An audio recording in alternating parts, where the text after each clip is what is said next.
This is Luke McCown, former NFL quarterback for the New Orleans Saints and JHS class of 2000. You're listening to Fighting Indian Football on jhs-sports.com. Good evening, ladies and gentlemen, and welcome high above Pirate Stadium up here in the Crow's Nest in Longview, Texas. We are getting ready for district game number 3, Jacksonville and the Pine Tree Pirates. Aaron Swink, Todd Travis, Ryan Travis, and down on the field, the man in the hat, Matt Montgomery, with you all night. And Matt, the Fighting Indians have got to have a win tonight. Yeah, no question. You know, you're 0-2 in District 9 5A Division II, and you can't go down 0-3 in a 7-game district slate. It'll be tough, and that means you'd have to win out.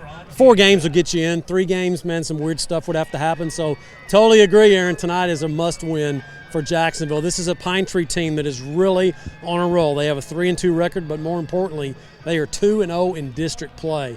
They score a lot of points. In fact, we're going to talk about this more in a few minutes, but they're a high-scoring, high-powered offensive team. But on the other hand, excuse me if I can get it out, it's kind of cold down here. They give up a lot of points as well. Let's talk about the weather. It's football weather. Finally. I mean, overnight, I went to a JV game last night at Tomato Bowl where our JV played a heck of a game. They didn't get the win, but they played well. It was sticky, muggy, hot, kind of, you get up this morning and it's in the 50s. So tonight it's cleared off, so no rain. We don't have to worry about that. The field's a little bit damp. There is a wind out of the north that I was not expecting, guys. When we were up in the press box, I thought, well, maybe on the low end it won't be such a factor, but it is going to be a bit of a factor as the game moves on and that north wind picks up. So it's a great night for football, and it is definitely a must-win for Jacksonville, Aaron. I totally agree with you. Well, and as you said, Matt, we will see a Pirates team that is much improved, and offensively they can go. It's basically the same guys that Jacksonville played last year. They didn't lose anybody. They lost one receiver, but they got everybody else's back, the quarterback, one of the receivers, a third receiver, offensive lineman. They're running back, 2 of them. They're back from last year, a game Jacksonville won 42-38 in the last seconds because Pine Tree busted a coverage with 28 seconds remaining in that game, and Jacksonville got the win. So this is the 33rd meeting between Pine Tree and Jacksonville. Jacksonville leads the all-time series 21-11. This is Wayne Coleman's fifth outing against Pine Tree in his 5th year for Jacksonville. He's 3-1 against the Pirates. Kerry Lane of Pine Tree is in his 4th year as the head coach, and of course, people know Wayne and Coleman and Kerry Lane, the Pine Tree coach, go back a long way through their years at Gilmer High School. So Jacksonville at 1-4 overall, 0-2 in district, and so again, we talk about the must-win. Jacksonville coming off that 25-13 loss to White House last week. The defense played pretty good, Aaron, in spots, but it was the Tribe offense, in my opinion, that really hurt them because this offense that put up so many points against Palestine in week 2, the next week 40 points against a good Henderson team. The first 2 games of district play, guys, the Jacksonville offense has been MIA, and they really need to put it together tonight. Last week, mentioned Pine Tree got a win over Mount Pleasant, 56-25, and the skinny on the Bucks is the Pirates is that they just score a lot of points, 45 points per game on average, but they're also giving up, as I said a moment ago, more points than several of the other teams in the district. They run the spread offense. They're explosive. They like to play fast. They try to run about 80 to 85 plays a game, but they also, as I said, give up a lot of points. Last week, in that win over Mount Pleasant, they gave up 325 yards passing to Mount Pleasant. What does that tell you? Patrick Clater, that's his forte. He's the 2nd leading passer in the district still, and so he just has had a couple of rough district ball games. So if Jacksonville can control the football, get a good running attack tonight out of their 2 running backs, Aaron Richardson and Bryson Tatum, and control the football and keep it away from Pine Tree, and get some turnovers. That's what you're going to have to get tonight if you're Jacksonville. The Fighting Indians have a good chance to get an upset here. Absolutely, Matt. And talking about this defense, obviously that has been you talk about the offense being MIA last week, but for the most part, since the Nacogdoches game, this defense has been kind of hit or miss. And Jacksonville has had some opportunities with their defense, getting guys in position to make plays, to make stops, to even make interceptions and get the turnovers. But execution has just been a little bit lacking. You know, in the 2 weeks between the bye week and the Nacogdoches game, we talked about the physical practices that Wayne Coleman and Kenny Kennedy were running, and you haven't quite seen the payoff yet of that for the Jacksonville defense. That's a little bit frustrating, Matt. It is, and I think that some of that is stuff that you can't really get done in a couple of weeks. Those are the kind of things that you get done in the spring. But sometimes when you're working in the spring and you're going against your own teammates, sometimes you get a false impression of maybe how good you are. I mean, because you're playing against each other, you're playing against each other every day. Maybe the intensity may not be there in the spring that needs to be. Not that spring ball is not, something Wayne Coleman puts his tribe through in difficult things, but it's a little different when you're playing other teams. And boy, those first 3 non-district games, the tackling was abysmal. And as you said, they spent 2 weeks working on that. I have seen some improvement. I did see some, not necessarily in the NAC game, but last week against White House, I thought Jacksonville defensively kept the team in the game. They had some breakdowns, but the offense just could never connect. They could never get going.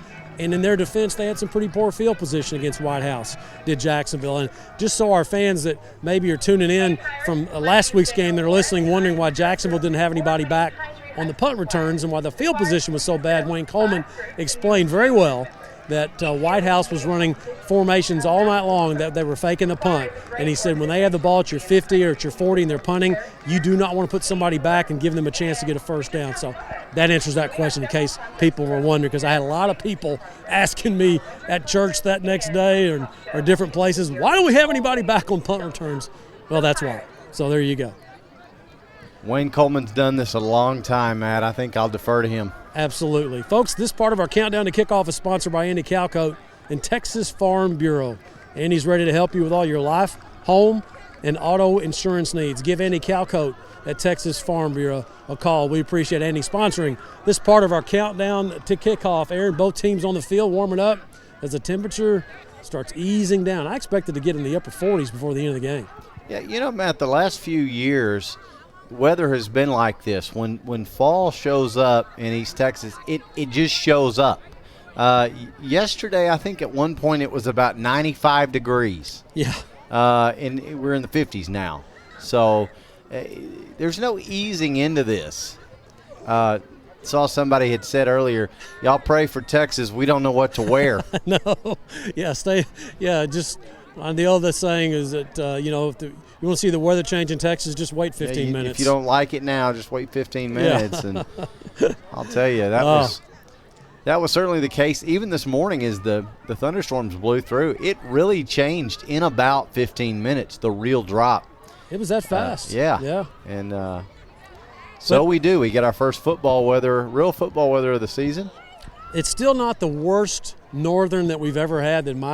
When we went to Ennis, if y'all remember that a few years ago. Oh, yeah. 3 years ago maybe. Yeah, 2 years ago. We went over there and we left Jacksonville and it was 70 degrees. By kickoff, it was 43. I've never seen a blue norther come through like that. I was absolutely unprepared for that. Coldest I think I've been, I'm not going to say ever, but it was pretty wild. So Pine Tree now leaving the field. Jacksonville still warming up. And talking about these teams offensively for Pine Tree, it's really about 3 players, Aaron. Quarterback DJ Freeman, the running back Tyler Sheffield, and their wide receiver and Arkansas commitment, 6'4", 211-pound J.J. Sparkman, a 3-year starter, outstanding player. Has had some injuries as Sparkman. He missed a couple of games early, but he's back strong, caught 11 passes last week against Mount Pleasant. Sorry, Matt, I was going to say, with him being an Arkansas commit, that is proof right there about the East Texas coaching network, because you know that Jeff Traylor and Kerry Lane, and from their connection, their days in Gilmer, yes, that's the pipeline that Coach Traylor has over there in Arkansas for Coach Morris, Chad Morris over there. And, boy, he's just funneling some talent over there. And it may take them a couple of years in Fayetteville to really get their guys in. But, man, Sparkman's gonna be a good one. He really is, and he's definitely a weapon for them. But really the key player, if you had to pick one guy that really makes it go, it's the quarterback, DJ Freeman. He was, Chris Carpenter was the Texas Ford Built Tough Player of the Week in Week 2 against Palestine. Well, guess who was it last week in the state of Texas for Class 5A? It was DJ Freeman. What a monster game he had last week. He was 22 of 36 against Mount Pleasant for 305 yards, 2 touchdowns, but he also ran for 123 yards and 3 scores. Sheffield, the running back, 137 yards and a couple of scores last week. And this is something that, to me, is the key to the game for Jacksonville tonight.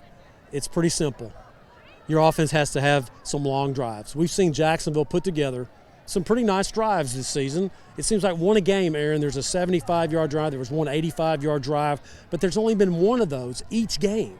They've got to do better at getting those strung together a little better, and you couldn't pick a better night to do it with the kind of offense that Pine Tree has.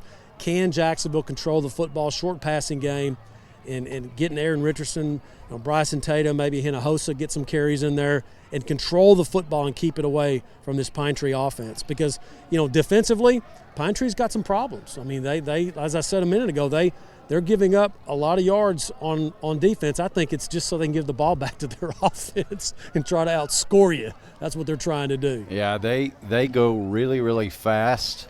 Matt, we were talking about they may try to run 80 plays tonight. And that is not playing Jacksonville's favor defensively, because Jacksonville subs a lot defensively.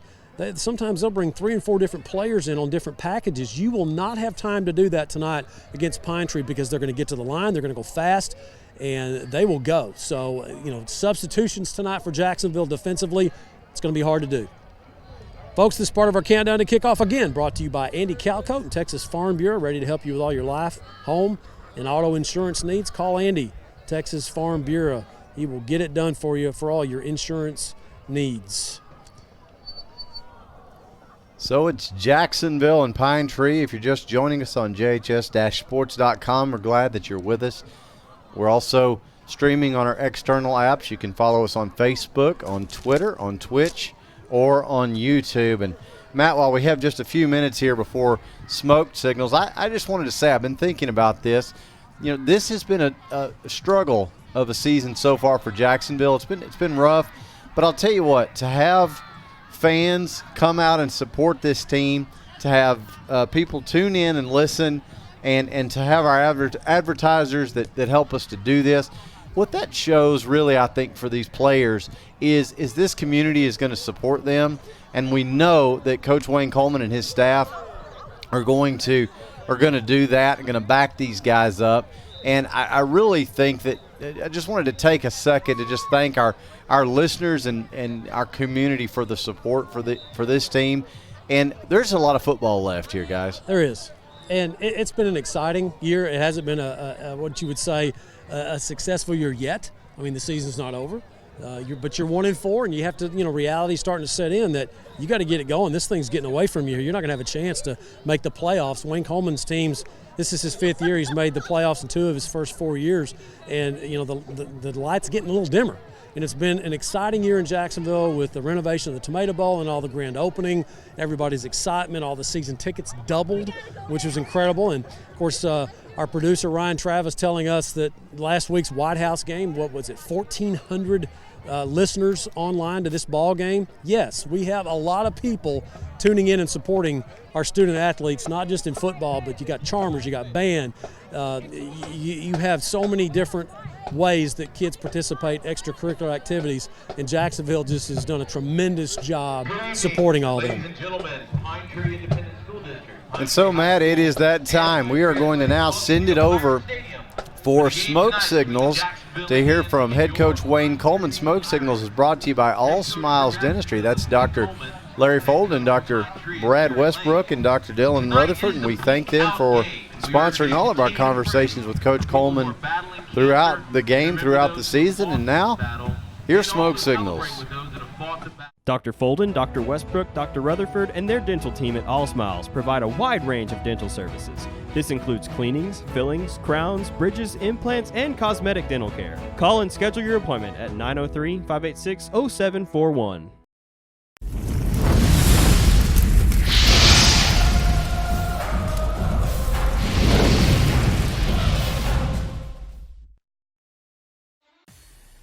Welcome back to Smoke Signals, everyone. I'm Matt Montgomery along with head football coach Wayne Coleman. Fighting Indians lost last week at home against White House 25-13. Coach, tough loss. Always tough to lose to White House. It's not that, to me, what White House did so well. It's some of the things that you guys didn't do that you have been doing that just didn't get the right plays at the right time. Yeah, I told the kids after the game, if you make a highlight tape of the game, we're going to have more highlights because we do some great stuff.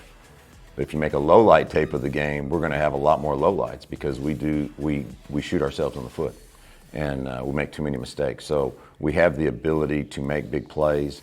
We're not showing the ability to stay focused play after play after play. Coming into the ball game, you said that you thought White House would run the football, and boy, the Kennedy kid had one carry the previous week, and they loaded him up this last week, and he was a tough guy to bring down. Yeah, unfortunately, they were thinking what I was thinking, that they should give Kennedy a lot more carries, and I think he had over 30 carries, and he's their best athlete. They made a good coaching decision, putting him in there and letting him control the game. It has to be frustrating, I know, as a staff to watch those 85-yard drives, those 75-yard drives that you just get consistently every game, at least one of them, and then not to be able to move the ball in situations. Of course, you had really bad field position to start that football game. The first quarter was horrible field position. Yeah, it was. You were just holding on the first quarter, trying to survive that thing. They punted the ball from midfield, and they do all these crazy kicking formations. Which makes it hard for you to set up returns, and especially when they're punting, from your end of the field or the 50, that makes it really dangerous. Yeah, you had mentioned that was one of the reasons why you didn't have somebody back, because of their formations in the punt. On the punting, that they had the fake set up every time they punted the ball. That probably lead Texas in the number of fake punts that they've run this year, and of course they have a purpose for that. They're going to do that so that you can't set up returns, and so you don't want to give up a fake punt on the 50-yard line. So you play more defensive, and that's a good scheme by them. Tackling's improved. I mean, you gave up 25 points, but to me, 2 of those touchdowns were given up because of field position. Okay, but you tackled better. I know with a guy getting over 200 yards rushing, you don't think that, but the reality is that you did make the tackles sometimes when you needed to make them. They just had a couple of long runs. Yeah, and they kind of ground it out to where they kept putting themselves in 3rd and short. And with a big, strong running back like that, if you get to 3rd and 2, you're in a good situation there offensively. So that was a big deal for them. Their 3rd down conversions kept some drives alive, and that starts to wear you down a little bit. But I was really proud of the way our defense is starting to come around. Let's take a look at some of the highlights. Jacksonville versus White House. Coach, here's Bryson with a hard run for 11. Bryson runs hard every time. Of course, he plays every snap on defense for us, and when he gets a chance to carry, he goes hard. Great catch here by Casey Kennedy. Started to become a solid receiver for you here for 13. Yeah, they were doubling Chris over on the single side, so it opened up some stuff for Casey going across the field there. See Patrick here with a nice touch pass to Kennedy again. Same scheme right over there where they're doubling Chris. Send Casey over there and take advantage of that. Nice ball by Patrick. So your defense gets on the board here with a scoop and score. Latrell Session. Yeah, Latrell had a great game. He's really come around. He's getting better every week. We're glad to have him. And this is what you guys coach, I know, every week. Don't give up on the play. Make something happen, and even when the play looks bad for you, and watch Tyrese right here. Yeah, and this is football IQ. We talk to the kids about this all the time. We show them highlights of Jay Shun Bush in the past. Our kids continuing to give effort and try to learn from that. And we watched video this morning from 2016 Ennis game of some plays that we made that we've got to keep learning and getting better every week. And you can't just, you got to be creative as a coach, as a teacher, to find what it is that triggers your kids and makes them realize, okay, I can make this play. And so we're continuing to look for ways to get better. So it's Pine Tree this week. Pine Tree comes in, a high-scoring team. They have their quarterback that looks a lot like Kyler Murray, the way he plays back there, the big Sparkman kid that's going to Arkansas, I believe, caught 11 passes last week. Talk about Pine Tree. I mean, I know they have a great offense, but they really have a good overall football team. They're probably the leading offense in East Texas, over 500 yards a game. They've got two dynamic wideouts, Sparkman and Adams. Those kids are great players. They've got a quarterback that's rushed for over 500 yards, a running back that's rushed for over 500 yards. So you're looking at a really balanced attack. So from a schematic standpoint, you can't stop all of that every play. You've got to pick your poison and decide what is it that we're going to take away from them on this down. And so you got to have a plan that you think your kids can execute, and you just got to live with it. Defensively, Pine Tree, they've given up some points too. I mean, it looks like they've been in a lot of shootouts. Talk about what your offense will need to do to attack them. That's kind of their MO. They get in a lot of high-scoring games. They're very comfortable being in the shootout. We last year were in kind of a shootout with them. It ended up being 30-something to 30-something. When we pulled out the late win. So we're going to have to, for sure. I told the kids yesterday, let's make sure we win the special teams. And then on one of these other two phases, out execute these guys. And the way our defense is improving, I expect for us to step up and play pretty good there. And then last year, we had some success running the ball on them. So it's a chance for us to, try to regain some balance, maybe run the ball a little more. And that is one thing we have seen improvement on each week. The offensive line seems to be getting as a unit, getting in a groove, and you have been running the ball well, especially with Aaron Richardson. He's doing a great job. Aaron's doing a really good job. He's in his senior year. The kid plays hard and runs the ball hard. He's a physical runner. We've got to give him some more opportunities. Teams continue to double up on Chris Carpenter, and I know that some other players have stepped up, and we were just watching the film. Casey Kennedy had a good game catching the football. Talk about what you will do when they do those types of things. Yeah, in the situation last week where they were doubling Chris almost every down, that was opening Casey up on some throws across the middle. It was opening up some of the run game for Aaron back on the weak side. So you want to use that to your advantage and ask your other kids to step up, but you don't want to get caught in the trap of doing that all the time. You got to move Chris around and find different ways to get him the ball. Of course, this is week 3 of the district, and you're 0-2, and I know this game obviously is, without saying, is hugely important for you to stay in the race, but it is a 7-game slate, and you're only down 2, so you got a chance here to really get back in it.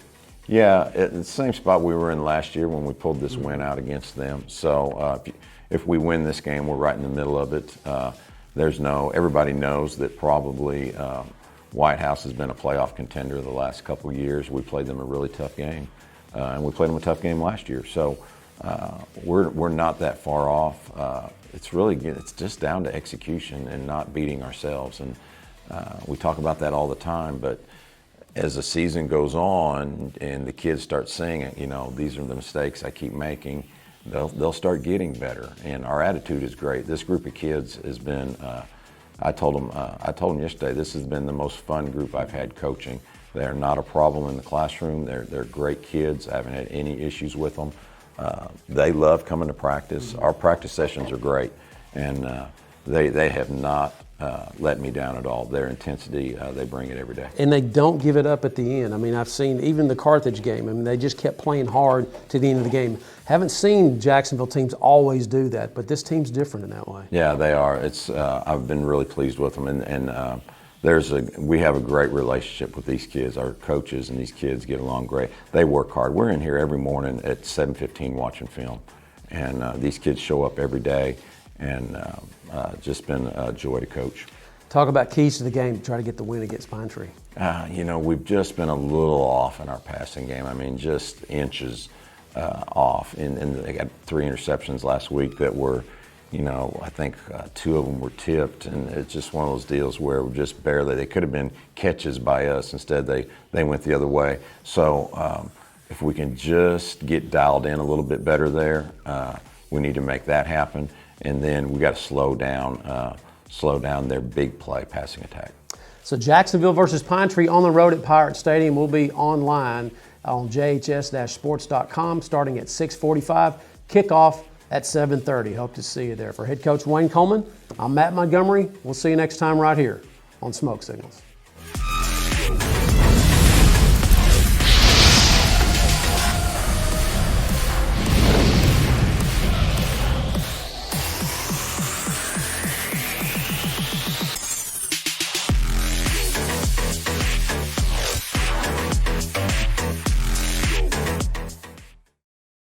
Since 2004, Legends Old Time Burger Cafe has been the home of Jacksonville's best old-fashioned hamburgers. Hand-battered chicken strips, chicken fried steak, fries, and onion rings are the best around. Legends, home of Jacksonville's best old-fashioned hamburger.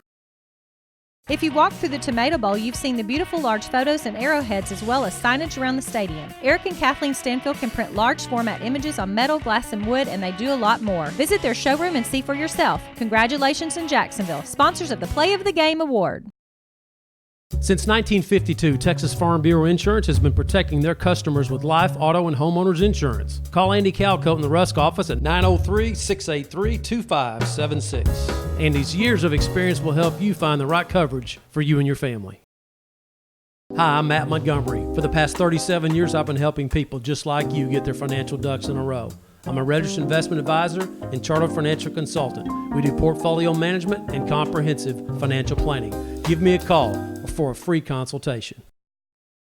Tonight's game statistics are sponsored by Randy Gorham, CPA.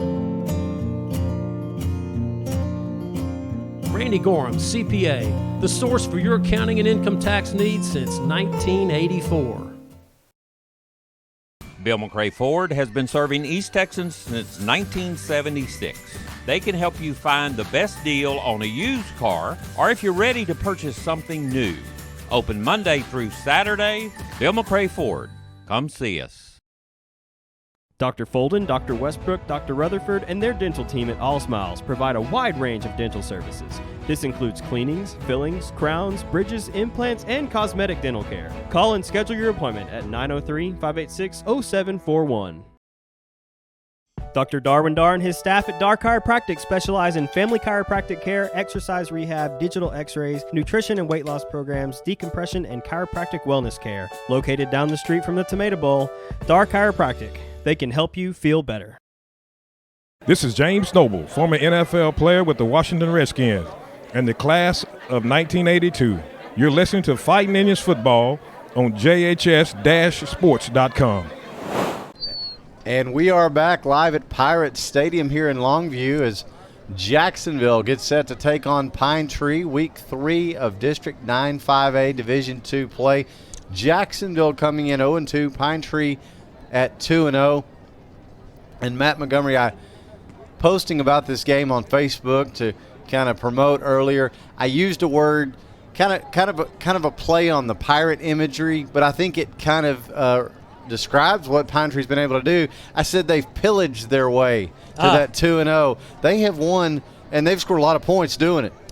Aaron, working with you is like working with a thesaurus. I really enjoy that. That's good. I like that. A pirate pillaging. That's exactly what Pine Tree's offense has been doing to their opponents this year. They're 3-2, but in those 3 wins, they've piled up a lot of yards. And so they have just. We talked about this in our earlier segment, and it just continues to amaze me the job that Kerry Lane's doing over here at Pine Tree. I mean, Pine Tree for years, Aaron, as you know, they've struggled to get athletes in their school with Longview's right down the road, and you got Spring Hill, and of course Hallsville comes into play.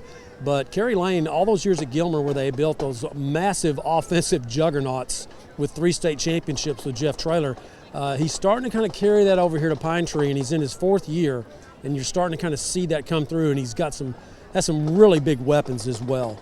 Around the district tonight, Hallsville is at Lindale. That's a big game for Lindale. Hallsville looking for their first district win. Mount Pleasant also looking for their first district win. They are playing at Marshall tonight at Maverick Stadium. The other district ball game in 9-5A Division II is Nacogdoches is at White House tonight. Big game for both those schools coming in, both at 1-1, as the Nacogdoches Dragons really took it on the chin last week to Lindale. Really surprising to me that they got beat like that. Actually, White House, I believe, is 2-0. They're not 1-1. They're 2-0. So that's around the district. Of course, tonight we're at Pirate Stadium here in Longview, where Jacksonville is here to play the Pine Tree Pirates. Aaron, offensively for Jacksonville, we talked about this is an offense that's really had 2 seasons so far. They had their 3 non-district games, and then they had their 2 district ball games. The 3 non-district games don't count Carthage. Offensively, it was a struggle, but the next 2 games against Palestine and Henderson, some great offense. And then it just really dried up against Nacogdoches and White House. And, of course, Patrick Clater coming into the ballgame, he must play better tonight. He must throw the ball better. He's been a little off the last couple of weeks. He's had a lot of pressure put on him from a lot of blitzes. A lot of coaches around the district are saying, hey, let's blitz Patrick Clater and get him on the run, because that's not what he does well. He's sitting in the pocket. He can pick you apart. Hey, what about junior Casey Kennedy stepping up last week, an offensive threat? Caught 4 passes for 45 yards. Of course, the big 3, Chris Carpenter, Jalen Freening, and Tyrese Gibson, all seniors.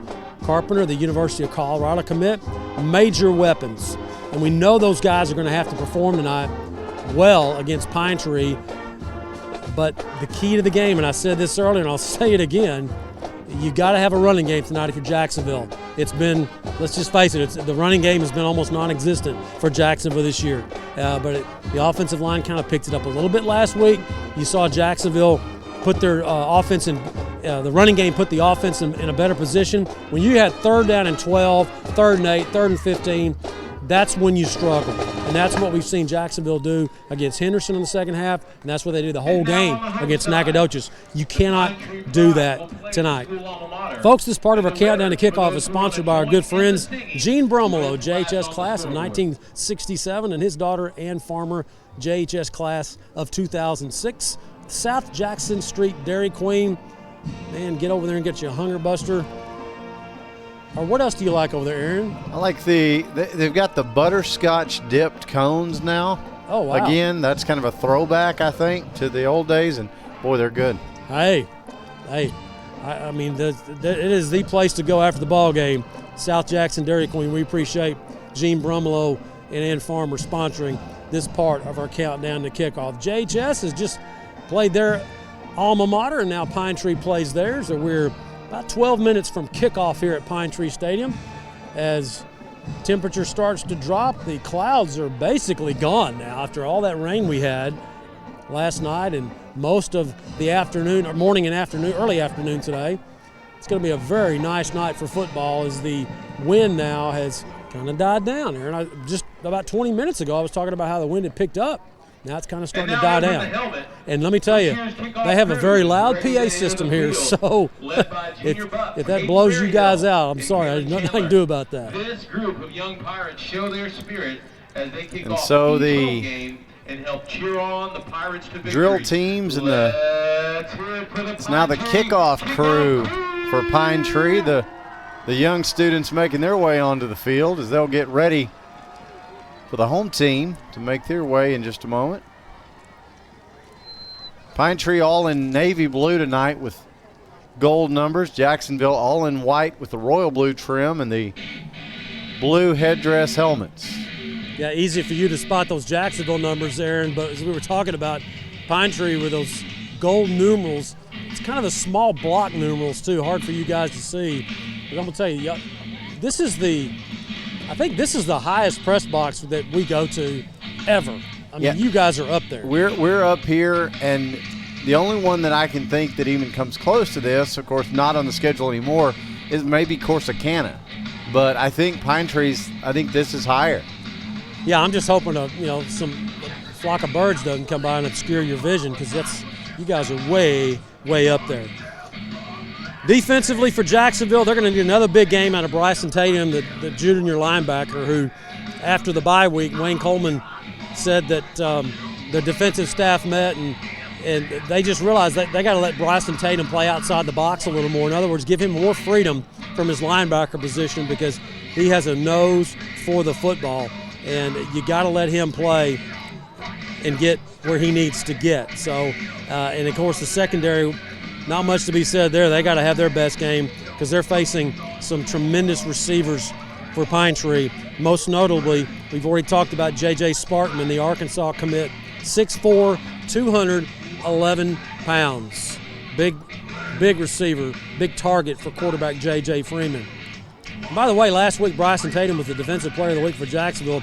10 tackles and caused a fumble, but he also had 6 carries on offense for 19 yards. So Bryson Tatum, a guy that Jacksonville depends on heavily. And, Matt, while we're talking about Jacksonville defensively, we need to mention Latrell Rivers. Yes. Number 25. You want to set that up a little bit? Yeah, let me set that straight. We didn't get a roster change last week, and we apologize for that. We cleaned that up. But it was Latrell Rivers who got the congratulations play of the game on the scoop and score, and also the defensive player of the game. Latrell Rivers, the junior, also the brother of former Jacksonville quarterback Dontrell Rivers, as y'all recall from the 2017 season a couple of years ago, had a great game. He is wearing number 25, so we apologize for the roster there as as Mr. Session needs to get the pub he deserves for the big game that he has. So now the Pirates making their way onto the field behind the Jolly Roger. You know, we were talking about with that Pirate mascot, Aaron, what can you do with that mascot at this field? I mean, you can really make this into a Six Flags or a State Fair using that theme, man. Kind of like Tampa Bay Buccaneers, who you mentioned earlier. Yeah, with the pirate ship, they haven't quite caught on out here, but boy, they've got the room to do it. Anything they want to do out here, this is an incredible piece of property where Pirate Stadium is sitting. We've been talking about that as well. Yeah, and is there any doubt that if you come into Tomato Bowl, you know that theme right there, buddy? I mean, it's fighting Indian territory, and you can tell all the great work that was done by the Jacksonville ISD in refurbishing Tomato Bowl to honor Native Americans as they do that way. I mean, it's really cool the way that is all set up at Tomato Bowl. So Jacksonville now in the run-through Indian headdress, matching those beautiful fighting Indian helmets, getting ready to come out. As you said, Pine Tree already on the field. And we'll have our national anthem here as Jacksonville now will come on out onto the field. Here comes the Tribe.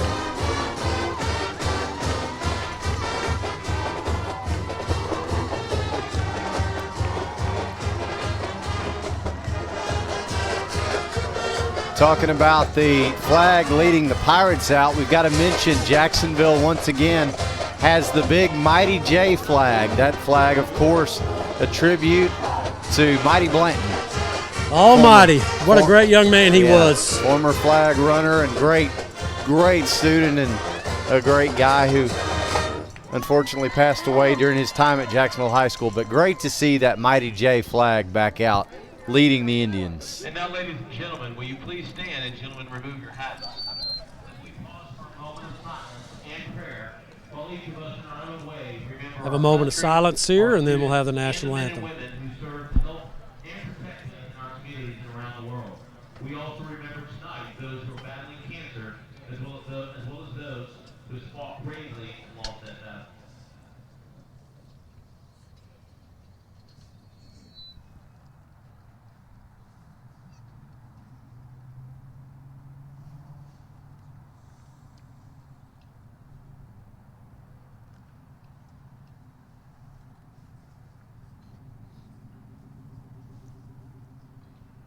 And now, ladies and gentlemen, will you please remain standing and turn your attention to the playing field for the playing of our national anthem performed tonight by the Pine Tree Pride under the direction of Aaron Turner.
The Pine Tree Pride, as they call the Pine Tree High School band. Nice job on the national anthem.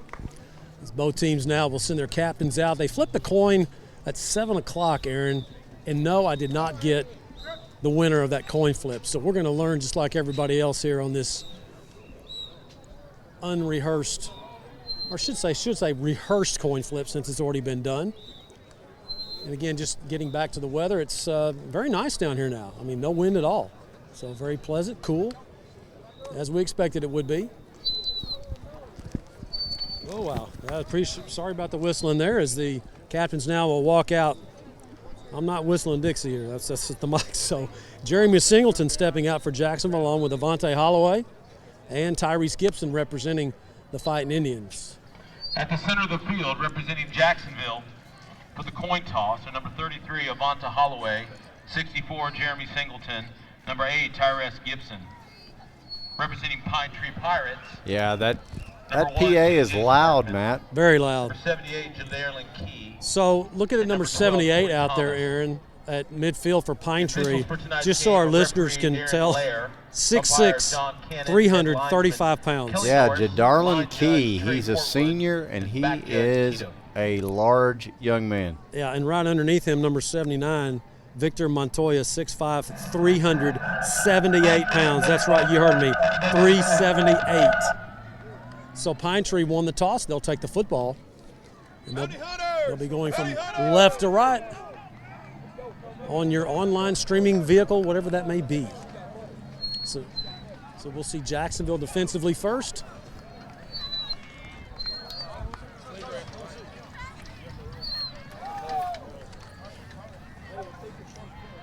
So we're about set to go here, Jacksonville and Pine Tree. Glad you're with us on jhs-sports.com. Also, we're available on our external apps. We're on Facebook, Twitter, YouTube, and Twitch. So APS will tee it up for Jacksonville, and we'll see if Wayne Coleman is going to continue his interesting onside kicking repertoire. He did it last night in the junior varsity game. A couple of weeks ago in the freshman game at Tomato Bowl, he did the same thing. So it's starting to become a program thing. You just don't know what Jacksonville's going to do in the kickoff. They can steal a possession from you in a hurry. They've already done it here on the varsity level a couple of times in 2019. Not to open the game. They haven't done that yet. They usually do it after a score or maybe to start the second half. So we're set to go. Week 3, District 9, 5A, Division 2, Pine Tree. 2-0 in district, looking for their 3rd district win. Jacksonville looking for their 1st win here at 0-2. Big game for the Fighting Indians. We're set to go. Glad you're with us here. And with your play-by-play, here is Aaron Swim. Pena Sanchez runs up, puts the boot in it. We are underway. It is a short kickoff to the far side. It's fair caught at the 32, and the Pirates will take over there. The high pop-up by APS, placed well. Gives Pine Tree the first possession at their own 31. And again, the quarterback, DJ Freeman, last week's Texas Ford-built tough truck, all those things. Player of the week in Class 5A, an award Chris Carpenter won in week 2. Freeman in at quarterback. He is a tough out for Jacksonville defensively. Pirates will go in the shotgun all night. They're going to hand off straight ahead and a burst out to about the 34-yard line. It'll be Sheffield, their leading rusher, 5'5", 160 pounds, kind of a fire hydrant built guy. Really small, hard to see behind some of those linemen coming out of that backfield. So second down now and about 8 as they'll stay in the shotgun, and they're going to blow this one dead. Should be procedure against the Pirates. Looks like the right tackle moved. Here's the call.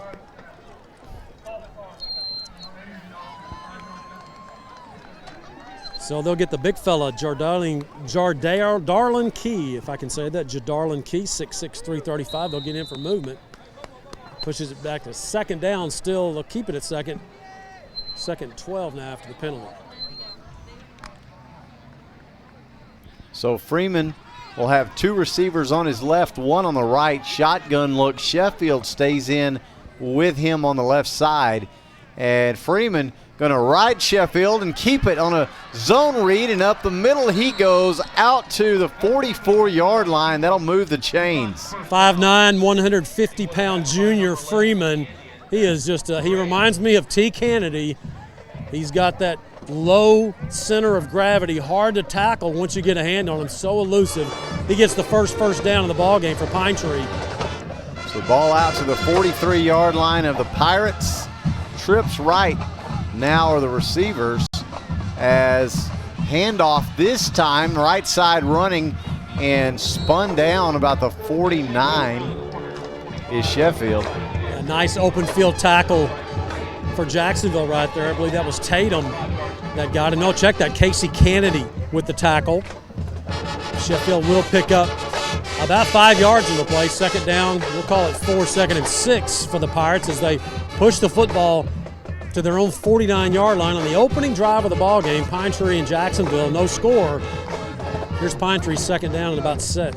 10-10 and counting here first quarter as Freeman hands off again to Sheffield, and he will take it just over midfield. And he's dropped there, but not before he gets into Fighting Indian territory. Justin Griffin, nice step up right there from his nose tackle position, making the tackle with Zalantil Antonio. Fighting Indians doing a nice job, undersized. I mean, this is really this is the biggest differential that Jacksonville's had from an offensive line to a defensive front this year, to my opinion. Pine Tree's just massive up front. 3rd down and 2. Ball sitting now at the Jacksonville 49-yard line. Sheffield gets it. No, check that. It's going to be a zone read, and bursting out to the right side with it is Freeman. And they may add 15 to this on a penalty of grabbing the face mask. It looked like Casey Kennedy may have slid his hand down Freeman's face mask right there right before he stepped out of bounds. Let's see the call. Yeah, that's going to be it. So, and again, dude, just a great job by Kennedy just getting to Freeman. He just reached up and grabbed the face mask, and it's the big one. You know, you have the small one and then you have the big one. This is the grab. And when you're chasing a guy like Freeman, what do? You grab anything you can. And that's what Casey Kennedy did. He gets called for the face mask. So first down, and that'll push the ball with the penalty down to the Jacksonville 26-yard line in the opening drive. A drive that started at the Pine Tree 31 is now down to Jack's 26. 2 Pirate receivers left, one on the right for Freeman. 3-step drop, he sets his feet, fires left side slot into the end zone, incomplete. Good coverage down there. Steven Gallegos never turned around and looked for the ball. The Jacksonville senior safety face guarding, which you can do in high school football. You don't have to turn around. A lot of people say, oh, he didn't turn around and look for the ball. You don't have to. As long as you don't touch the receiver, he just stuck his arms straight up, face guarded, and when the ball came down, hit him right in the hand. It was incomplete. 2nd and 10 as Pine Tree goes to the end zone for a shot. They don't get it. 9:13 to go first quarter. No score if you're just joining us. 2 Pirate receivers left, 1 right this time. Zone read look, handoff is to Sheffield, right side running. He moves the pile to about the 21. And nice job by Aaron Richardson from his linebacker position, getting out and sealing the edge for Jacksonville and forcing Sheffield to go back to the inside where he is tackled. Sergio Morera will check in at linebacker for Jacksonville. But again, I like the way Aaron Richardson came up and turned Sheffield back inside. 3rd down, 6 to go for Pine Tree at the Jacksonville 22. Indians looking for a big stop. Trips left of the receiver. Sheffield still the back. This is going to be a keeper, though. Freeman, Jacksonville gets a hand on him. Yes. And then stood him up short. Wow, Aaron Richardson finished him off, but it was, I'm trying to get the number. Come on, he's in my way right there. Is that Kennedy coming up right there? No, that's Bryson Tatum coming up, and he's the one that had initial contact on Freeman, and then Aaron Richardson stops him. 1 yard loss on the play. 4th down, 7. Pushes the ball back to the Jacksonville 23. Kerry Lane, the Pine Tree head coach, keeps his offense on the field. They're going forward here on 4th down and 7 to go. Jacksonville a chance to turn this over. A good drive so far for the Pirates, but Indians could stall it out here. 2 receivers left, 1 right. Freeman drops, looks, throws left for the end zone. Is it short? He didn't catch it. It is incomplete. Jacksonville holds. Just skidded right off the turf as Freeman was getting pressure as Kenny Kennedy was bringing Peter Torres from the defensive end position, actually linebacker, off the edge. Freeman threw that ball a little bit quicker than he wanted to. His receiver just couldn't get to it, incomplete. And Jacksonville takes over on downs at their own 22. They get the defensive stop there. So here's Patrick Clater for Jacksonville, joining the backfield by Dominic Hinojosa, the junior. 2 receivers left now. Man in motion. Handoff is to Hinojosa, straight ahead to about the 24-yard line. He'll go, call it 2. Little stumble by the junior Hinojosa, and he is not a big man himself. Looks a lot like Sheffield, the Pine Tree running back, 5'6", about 140 pounds. As he'll drop into the slot with Hinojosa on 2nd and 8 for Jacksonville. Empty backfield now. 3 Indian receivers on the right, 2 on the left. 7:20 and counting. First quarter, no score. If you're just joining us, Jacksonville taking over on downs from the Pirates. Play clock at 8. And Clater turns right, fires, got a screen set up. Hinojosa. It's caught. Hinojosa has first down yardage. That is good for the first Bill McRae Ford first down of the ball game. Yeah, Hinojosa in the slot, just going straight down the field about 6 yards and turning around, and Clater delivers it perfectly, and then Hinojosa scoots up the field for 3 or 4 more. And Jacksonville gets their first Bill McRae Ford first down. That'll push the ball out to the Fighting Indian 35, first down. 6:42 and counting now for the Indians as man in motion comes right side slot to left, handoff. Tyrese. And room to run for Gibson, now cutting back to the right. He's at midfield and wrestled down there, but he'll move the chains again. Another Bill McRae Ford first down for the senior Tyrese Gibson. What a great decision by Tyrese once he got the jet sweep. You know, in high school football in East Texas, when you go east and west, you're going to get run down quickly. So he saw the little space, and he cuts right up the field and then cuts back toward the middle and gets another Bill McRae Ford first down. 2 left, 1 right. This time go the Indian receivers, and handoff from Clater, room to run right up the middle, and Hinojosa gashing his way is Hinojosa all the way to the 38-yard line. And so now, just like that, Jacksonville getting into Pirate territory. Yeah, I like the mixture right there. You have the short passing game, the jet sweep, and you've run the delay handoff to Dominic Hinojosa, who's so small back there. You know, Pine Tree has to look for him at 5'6", maybe 5'7", trying to come out of there.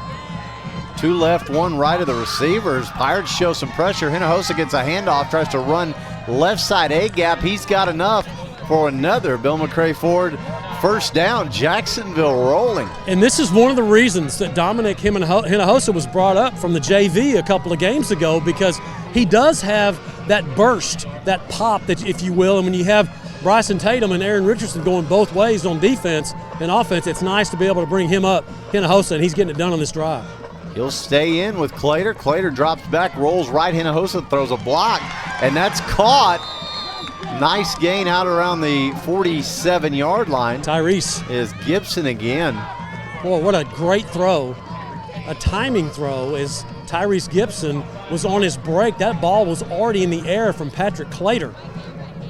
He threw to a spot. Shades of the previous games, not the last couple of weeks on that timing. Nice for Jacksonville. Second down, 5 to go. Ball at the Pirate 34-yard line. Handoff Hinojosa, this time left side running out to the 30 and down inside. How about another Bill McRae Ford, built Ford tough, first down. Hinojosa is tough on this drive. He's just putting his head down with another first down.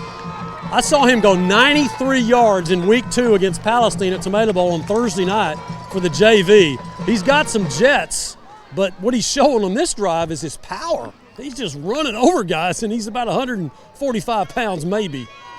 All the way down to the Pirate 29, jet sweep look, right to left again. Handoff this time, east and west running, and a little bit there. Tyrese. Down to about the 25 goes Gibson. He was not quite able to cut that one back, Matt, and as you said, you go east and west, you're not going to get quite as much. So on this drive, there's a flag on the play. Okay, let's see the call.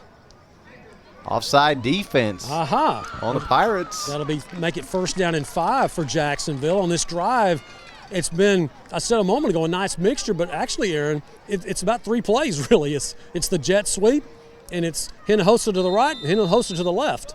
It's run heavy, but Matt, we talked at pregame about the importance of keeping the ball and running the football away from Pine Tree and running the ball, and we're seeing it right here. 3:54 and counting. Jacksonville on the Pirate 24-yard line. They're going to have two receivers on the left, but they'll hand off to Hinojosa again, and why not? He's inside the 20, down to about the 16. Move the chains again. That's another Bill McCray Ford first down. Diamond in the rough, is that what they say when you find a guy like Hinojosa? Bring him up on the JV from a couple of weeks ago, and man, he's just crushing it on this drive so far. Pine Tree does not have an answer defensively as the Indian offensive line up front. Kobe Anderson that time, what a kick-out block that enabled Hinojosa to go right off of him. And he gets another Bill McCray Ford first down for Jacksonville at the Pine Tree 11, or 15, excuse me. Two receivers right, one left. Hinojosa stays in. Jet sweep look right to left. Hand it off. Why not Gibson? It's Mallard. Inside he goes. Check that, Mallard. And he will push down to about the 12. Good spot, Matt. Yeah, Mallard's a sophomore, and you know he hasn't had a lot of looks for Jacksonville, hardly any looks offensively. He's been playing some defense.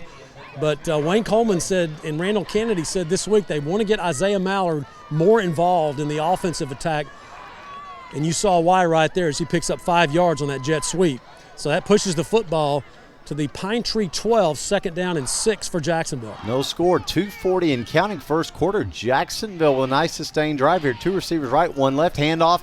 Hinojosa straight ahead he goes. Inside the 10, down to the 9.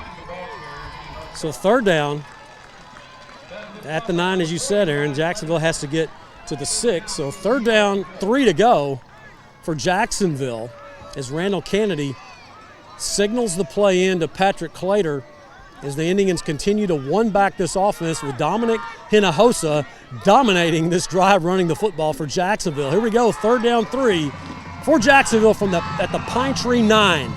Two receivers left, one right. Hinojosa checks up to the H-back position, and now Clater's going to keep. Straight ahead, he goes. He's in! The goal line. Touchdown, Jacksonville. Great read, Patrick Clater, the junior, coming in and just zone reading it, makes the jet sweep fake to Isaiah Mallard, and give the sophomore Mallard credit. He sold that. He put his head down, tucked his arm, and he started running like, I got the ball, and boy, Pine Tree went after him, and Clater pulled it, goes in for the score, and here's APS with Clater holding to try to put Jacksonville up 7-0. Extra points are brought to you by Homes and Properties Realty. Pena Sanchez kick is no good. No good. So with 1:50 to go first quarter, our score, Jacksonville 6, Pine Tree nothing.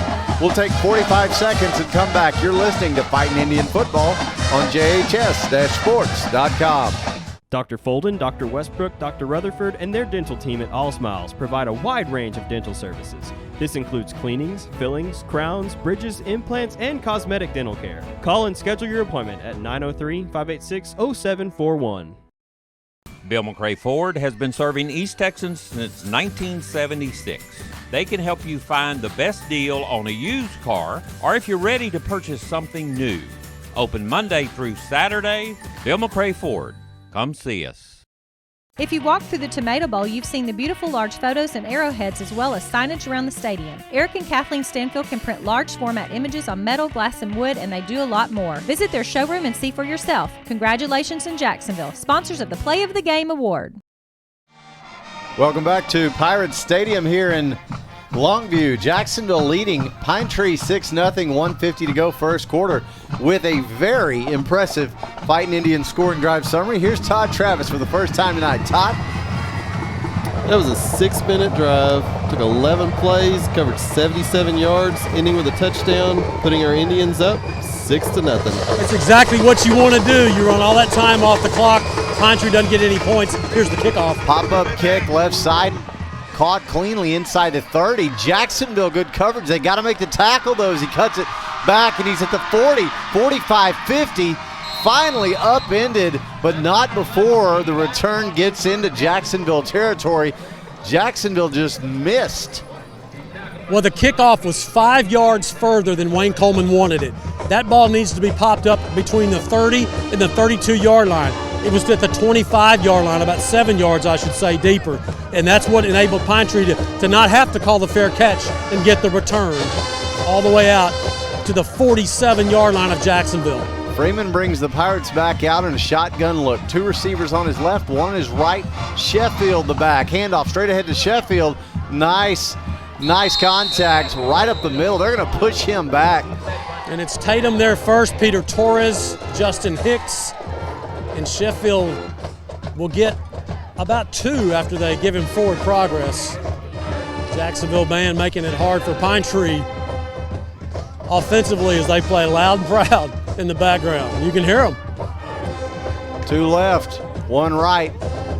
As Freeman fakes a handoff, keeps Jacksonville bringing pressure. It's tipped and incomplete, almost intercepted. Casey Kennedy coming over and tipping it away from the big receiver, one of their studs. That's Gabe Adams, the senior, coming across on the drag route. Freeman was waiting for him. And boy, what a nice job by Casey Kennedy from his strong safety position, reading the eyes of Freeman and coming over and slapping that ball away. 3rd down, 8 now for Pine Tree at the Jacksonville 45-yard line. Jacksonville with a chance to make another big stop. 2 receivers on the left, 1 on the right. Sheffield the back, a whistle.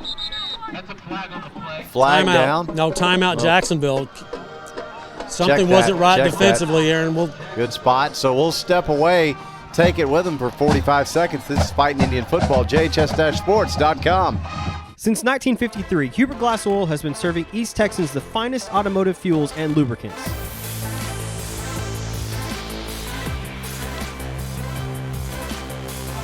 Hubert Glass Oil Company, the clear solution for your business. The honey barbecue chicken strip sandwich is delicious. It's got that barbecue flavor, the cheese melts on top with that Texas toast. You look at it, your mouth starts watering. It's my go-to sandwich. The honey barbecue chicken strip sandwich, that's my all-time favorite. Hi, I'm Matt Montgomery. For the past 37 years, I've been helping people just like you get their financial ducks in a row. I'm a registered investment advisor and chartered financial consultant. We do portfolio management and comprehensive financial planning. Give me a call for a free consultation. Welcome back to Pirates Stadium as we come out of the Jacksonville timeout. It's 3rd and 8 for Pine Tree. The ball at the Jacksonville 45-yard line as Kenny Kennedy sets his defense. And that's a timeout Wayne Coleman did not want to take. He's had to call a lot of those early this season, Matt, and that's got to improve. Freeman calls for the shotgun snap, going to look throw left, set up a screen. They got 1st down yardage more. He's inside the 30, inside the 20, cutting right now. 15, 10, 5, touchdown Pirates. 45 yards on the tunnel screen as Gabe Adams, who had that slapped away from him a moment ago, takes just a short inside pass from his quarterback, DJ Freeman, and he does the rest. Gets up in the tunnel, good blocking, cuts all the way across the field. Jacksonville overruns, and it's a 45-yard touchdown pass. Freeman of Pine Tree to Gabe Adams to tie the score at 6-6. Now let's see if Pine Tree gets the extra point here to take the lead. Extra points are brought to you by Homes and Properties Realty. This one is up and good. So with 52 seconds to go first quarter, our score now, the Pirates 7 and the Fighting Indians 6. We'll be back in 45 seconds. You're listening to Fighting Indian Football on JHS-sports.com. Gene Bromlow, class of 66, and his daughter Ann Farmer proudly support Jacksonville Athletics. Come on over to the South Jackson Dairy Queen and get one of their world-famous blizzards. Dairy Queen, where happy tastes good. Tonight's game statistics are sponsored by Randy Gorham, CPA. Randy Gorham, CPA, the source for your accounting and income tax needs since 1984. We are back at Pirates Stadium. Pine Tree taking the lead 7-6 with a quick strike. And Matt, as you said, that's kind of what they do. Yeah, you know, you hold them to a yard or two and maybe 3, and it's 3rd down and 6, and you think, oh, I'm feeling pretty good here. And then, boom, they pop you for a 45-yarder on a tunnel screen. They just have those kind of playmakers, and that's why they score so many points, does Pine Tree. And they're on the board 7-6 with the lead. Jacksonville will send Carpenter, Freeney deep, and Pine Tree will kick it off here with 52 seconds remaining in this first quarter. Short kickoff popped up left side. Fair caught over there about the 33. Kennedy, the sure-handed one. So Jacksonville will only get their second possession here. The first one was pretty good, 77-yard drive that was finished off by a touchdown run by Patrick Clater. Yeah, it took up half the quarter, Matt, which is exactly what you want to do. Oh, you just don't want to give Pine Tree those opportunities. So sure would be nice for Jacksonville to have another one of those kind of drives here and take this game deep into the second quarter. So it's Hinojosa still in the backfield, the junior, who was the workhorse on that last scoring drive for Jacksonville in the backfield. But 2 Indian receivers left, 1 right, but it's Hinojosa up the middle, short gain out over the 35, call it about the 36. He just runs downhill. And, you know, a guy that size, 5'6", 140, 145 pounds, and he just has this lean to him. And he's just hard to get a hold of because he's slippery. And just when you look, it looks like he's down at the line of scrimmage, man, he gets 3 yards. I mean, he just runs that way. So 2nd down 7 at the Jacksonville 35. So the Indians will need to snap it one more time here in the first quarter. Empty backfield, 3 on the left, 1 on the right. How about a screen to the right side, caught and down inside the 40. Carpenter. And over the 45. That's good for a Bill McCray Ford first down. That's Chris Carpenter's first target and catch of the night. Oh, just a little inside screen, and boy, I tell you, it was. We have a flag down. Check that. Did not see that. Yep. That's a hold on Jacksonville coming back. Carpenter got up the field and got the first down, and he was just 1 step away from breaking it. But it's a big holding penalty from the spot. That'll push it. Well, it's actually a line of scrimmage foul. It's back to the 25. It was at the 35. So obviously the hold came at the line of scrimmage. So they'll turn the clock back on with 11 seconds. Wayne Coleman does not like the call. He's been talking to the officials, so I think they're just going to let this clock run out, and that'll be the end of this first quarter here at Pirates Stadium in Longview. And so after 1, our score, Pine Tree 7, Jacksonville 6. As they switch ends, we'll step away for 45 seconds. You're listening to Fighting Indian Football on JHS-sports.com.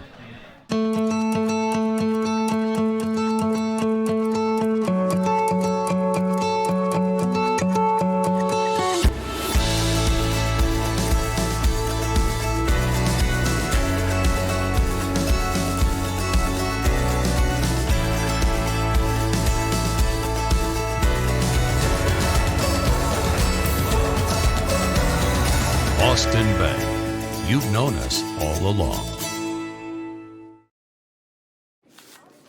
That 100% beef Whataburger takes 2 hands and all of your attention.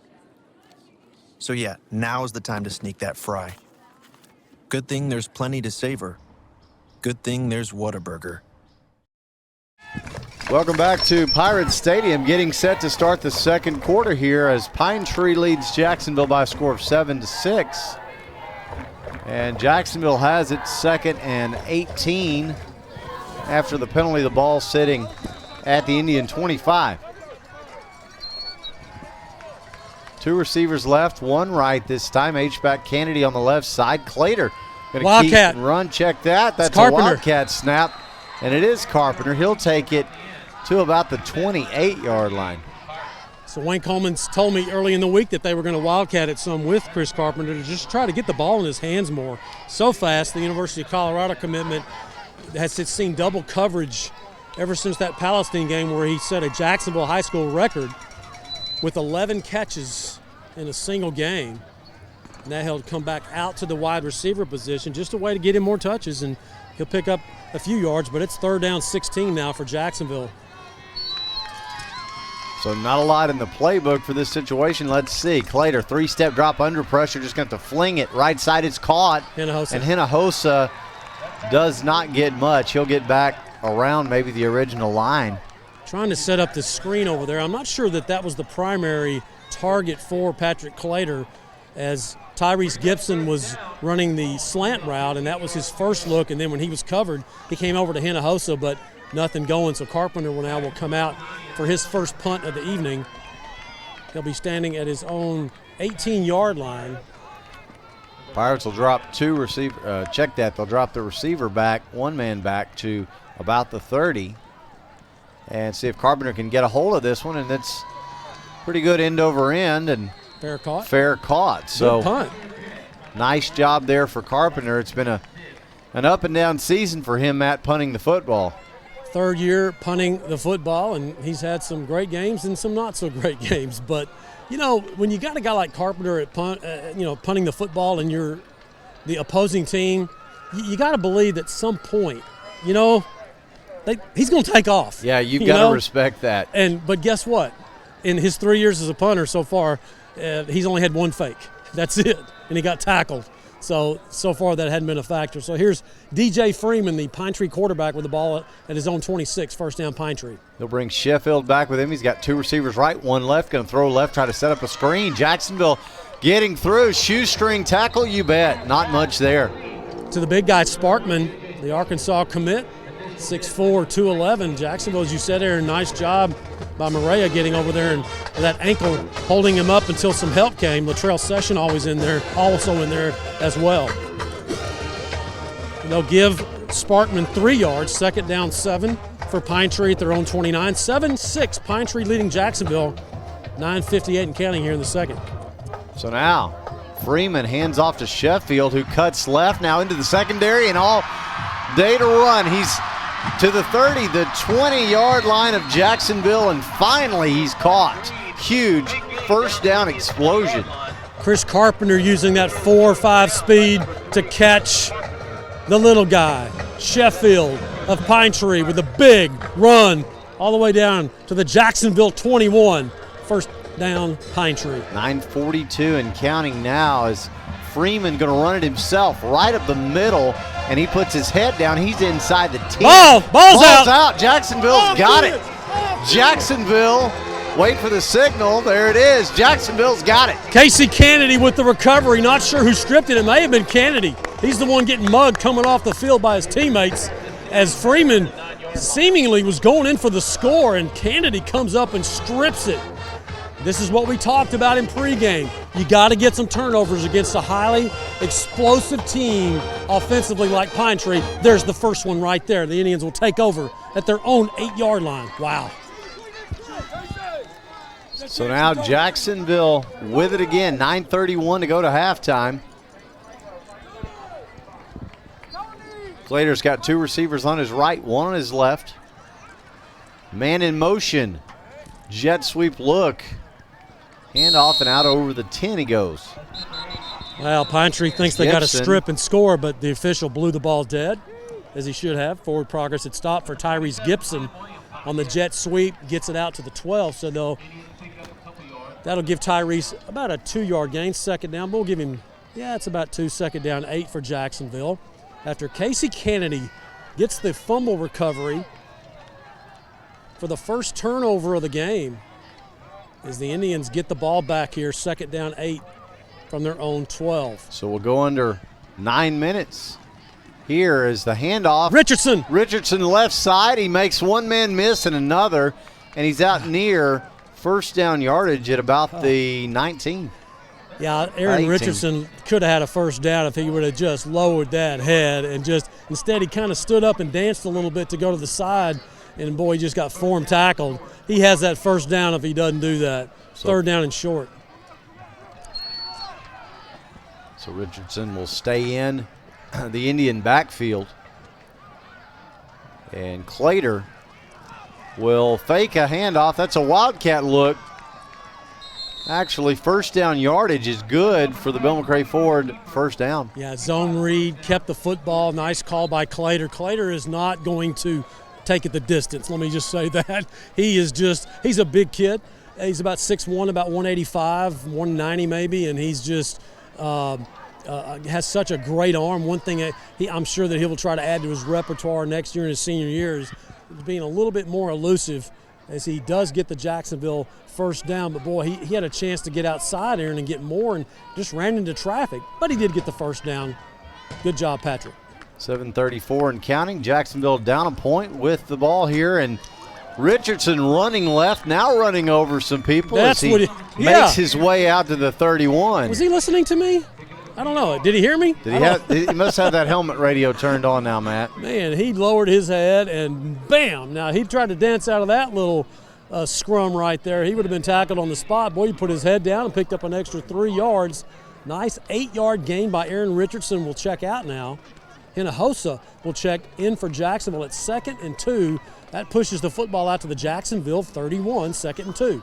2 Indian receivers right, 1 left. Hinojosa is going to be on the left side of Clater. Pirates show blitz, handoff Hinojosa, and he will have a nice little burst out to about the 34. That'll be good for another Bill McRae Ford, Built Ford Tough first down. So this drive that started at the 8-yard line for Jacksonville has now been pushed out to their 34 after Casey Kennedy's fumble recovery from quarterback DJ Freeman of Pine Tree. Boy, what a turnaround that was, as Kerry Lane's Pirates had a chance to go up right there with a score. Now, with a 1-point lead over Jacksonville 7-6, the Fighting Indians have some breathing room out to their 34, first down 10. So now, handoff Hinojosa right up the middle, and he's going to run over guys again, and he's to the 41-yard line. He must have squirted on some Pennzoil before the game, because he's a slippery little guy. He is coming out of the game now. He just picked up 6, and he just seemingly was down, guys, about 2 or 3 yards beyond the line of scrimmage. He always seems to slip through for an extra 4, as Bryson Tatum, the junior, will come in offensively for Jacksonville now. So 2nd and 4, ball right at the 40-yard line as Tatum gets his first touch, and he's up the middle to the 45, the 46. How about another Bill McRae Ford, Built Ford Tough first down? Exactly what Jacksonville needed to do, as this clock continues to run with 5:30 in a fast-moving first half of play. 7-6, Pine Tree leading by 1, and Jacksonville doing exactly what Wayne Coleman said they wanted to do, is control the football and keep the ball away from Pine Tree's offense with their 2 possessions so far in this ball game. Is all they've had. Pistol look this time. Handoff again, straight ahead. Hinojosa. And No, it's Bryson. bursting to about the 49 is Tatum. As the clock winds under 5 minutes to go to the half. So pickup of about 4, so it'll be 2nd down 6. That's what you want to do. We talked about not getting or putting yourself in 3rd and long situations. You want to get 4 or 5 yards, and then 4 or 5 yards, and give yourself a makeable 3rd down and 2. And so far in this first half, Aaron, that's what Jacksonville offensively has been able to do. Ball sitting right at the Jacksonville 49-yard line as Clater this time hands off to Tatum, and he will run it left side A-gap just over the river, as they say, into Pirate territory. They'll spot him about the 48. 3rd down 4 now for Jacksonville. Actually about third and 3 probably. Casey Kennedy will check in for Tatum, as Fighting Indians looking, actually Tatum will stay in the ball game, and it'll be Casey Kennedy coming in. He's the one that had the fumble recovery, checking in for Kevin Hernandez. The junior H-back will check out. So 3rd down, 4 to go, not 2, 4 to go for Jacksonville. Whistles blow, and this one will stop. This is going to be a timeout. Pine Tree. Yeah, Pine Tree needing to reset their defense, so we'll take 45 seconds. You're listening to Fighting Indian Football on JHS-Sports.com. Dr. Darwin Dar and his staff at Dar Chiropractic specialize in family chiropractic care, exercise rehab, digital x-rays, nutrition and weight loss programs, decompression, and chiropractic wellness care. Located down the street from the Tomato Bowl, Dar Chiropractic. They can help you feel better. Did you know that homes and properties realty listings are advertised on hundreds of websites worldwide? Their agents can show you any property listed in beautiful East Texas and the surrounding area. Call them today. Since 1952, Texas Farm Bureau Insurance has been protecting their customers with life, auto, and homeowners insurance. Call Andy Calcoat in the Rusk office at 903-683-2576. Andy's years of experience will help you find the right coverage for you and your family. Welcome back to Pirates Stadium in Longview. It is 3rd and 4 for Jacksonville. The ball at the Pirate 48-yard line. 3:51 to go to the half. Jacksonville trailing 7-6, looking to extend this drive as Clater on the reverse, and that's going to be short. Don't know why Gibson ended up with it. He who hesitates is lost. as Tyrese Gibson took that pitch right there, he kind of hesitated, and you could hear the coaching staff say, "Don't stop, go." The blocking was set up, and he hesitated. And just for that moment hesitation, that's the problem. So now here's Jacksonville on 4th down and 4, and you got some trying to get subs in here. What's going on? Yeah, some confusion for sure. 15 seconds showing on the play clock. Plenty of time. 4th down and 4, Jacksonville going for it. Now we got a timeout. Pine Tree. Pine Tree taking another timeout, so we'll step away with them for 45 seconds. It's Fighting Indian Football on JHS-sports.com. Come see us at Dairy Queen on South Jackson before or after every Fighting Indian game to try our family favorites meal. Dairy Queen, where happy tastes good. Bill McRae Ford has been serving East Texans since 1976. They can help you find the best deal on a used car or if you're ready to purchase something new. Open Monday through Saturday. Bill McRae Ford. Come see us. Dr. Folden, Dr. Westbrook, Dr. Rutherford, and their dental team at All Smiles provide a wide range of dental services. This includes cleanings, fillings, crowns, bridges, implants, and cosmetic dental care. Call and schedule your appointment at 903-586-0741. Welcome back to Pirates Stadium. Aaron Swink, Matt Montgomery, Todd Travis, and Ryan Travis along with you. 3:10 to go to the half. 4th and 4, and Jacksonville looking like they'll keep their offense on the field. 4-down territory here, so 2 receivers left, 1 right. Back to play, 3:10 to go. Now man in motion right side slot, jet sweep look. Claytor gonna throw a slant, caught. First down yardage, Carpenter down inside the 30 to the 26 he goes. How about another Bill McRae Ford? Bill Ford's a first down, Jacksonville. What a frozen rope by Patrick Claytor, the junior quarterback, and you could see the cornerback. I could see the cornerback for Pine Tree on the outside shoulder of Chris Carpenter. I went, oh, that's a mistake. And Carpenter takes advantage, runs the slant perfectly down to the 26-yard line of Pine Tree. First down, Jacksonville. 2 Indian receivers right this time, 1 left. As Claytor hands off right side, try to stretch, spinning. Richardson. Not much there for Richardson as he will make it to about the 23. Just kind of lost his feet as he had the initial contact at the line of scrimmage, and when he did the spin move, there wasn't anything underneath him to de-spin him. His feet were out from under him, and he hits the turf. That's the technical term, right, Matt? Yes, that's the technical way to say it. He didn't have anything to de-spin himself. No de-spinification. De-spinification, thank you. I told you were Mr. Thesaurus. 2nd down, 3 to go for Jacksonville at the 23 of Pine Tree. Now Claytor, hands off again. Richardson left side trying to stretch the play. This time gets the edge and inside the 10. How about another Bill McRae Ford first down? Great decision by Richardson to turn that ball to the outside as it was designed to go off tackle. He saw a little space, and he said, hey, I'm going to use my 220-pound speed here and get to the outside. And, boy, Aaron, when he got to about the 17-yard line, was it? He just turned it up and ran over the cornerback and gets it down to the 9-yard line. 1st and goal, Jacksonville. 1:35 and counting to the half. Jacksonville doing a great job of possessing and using time to throw into the end zone. Touchdown! It's caught. Touchdown, Jacksonville. Beautiful throw by Patrick Claytor. Wow, he threaded the needle. He had to get that ball between a linebacker, a safety, and a corner, and he delivers a perfect strike on the slant. And what a great catch by Chris Carpenter. Of course, we just take that for granted. The 3-year starter, just a tremendous highlight film as Chris Carpenter for the score. 12-7 Jacksonville, and the Indians will go for the extra point kick with APS. Claytor will hold. Extra points brought to you by Homes and Properties Realty. This one up on the way is good. So with 1:25 to go in the second quarter, good job.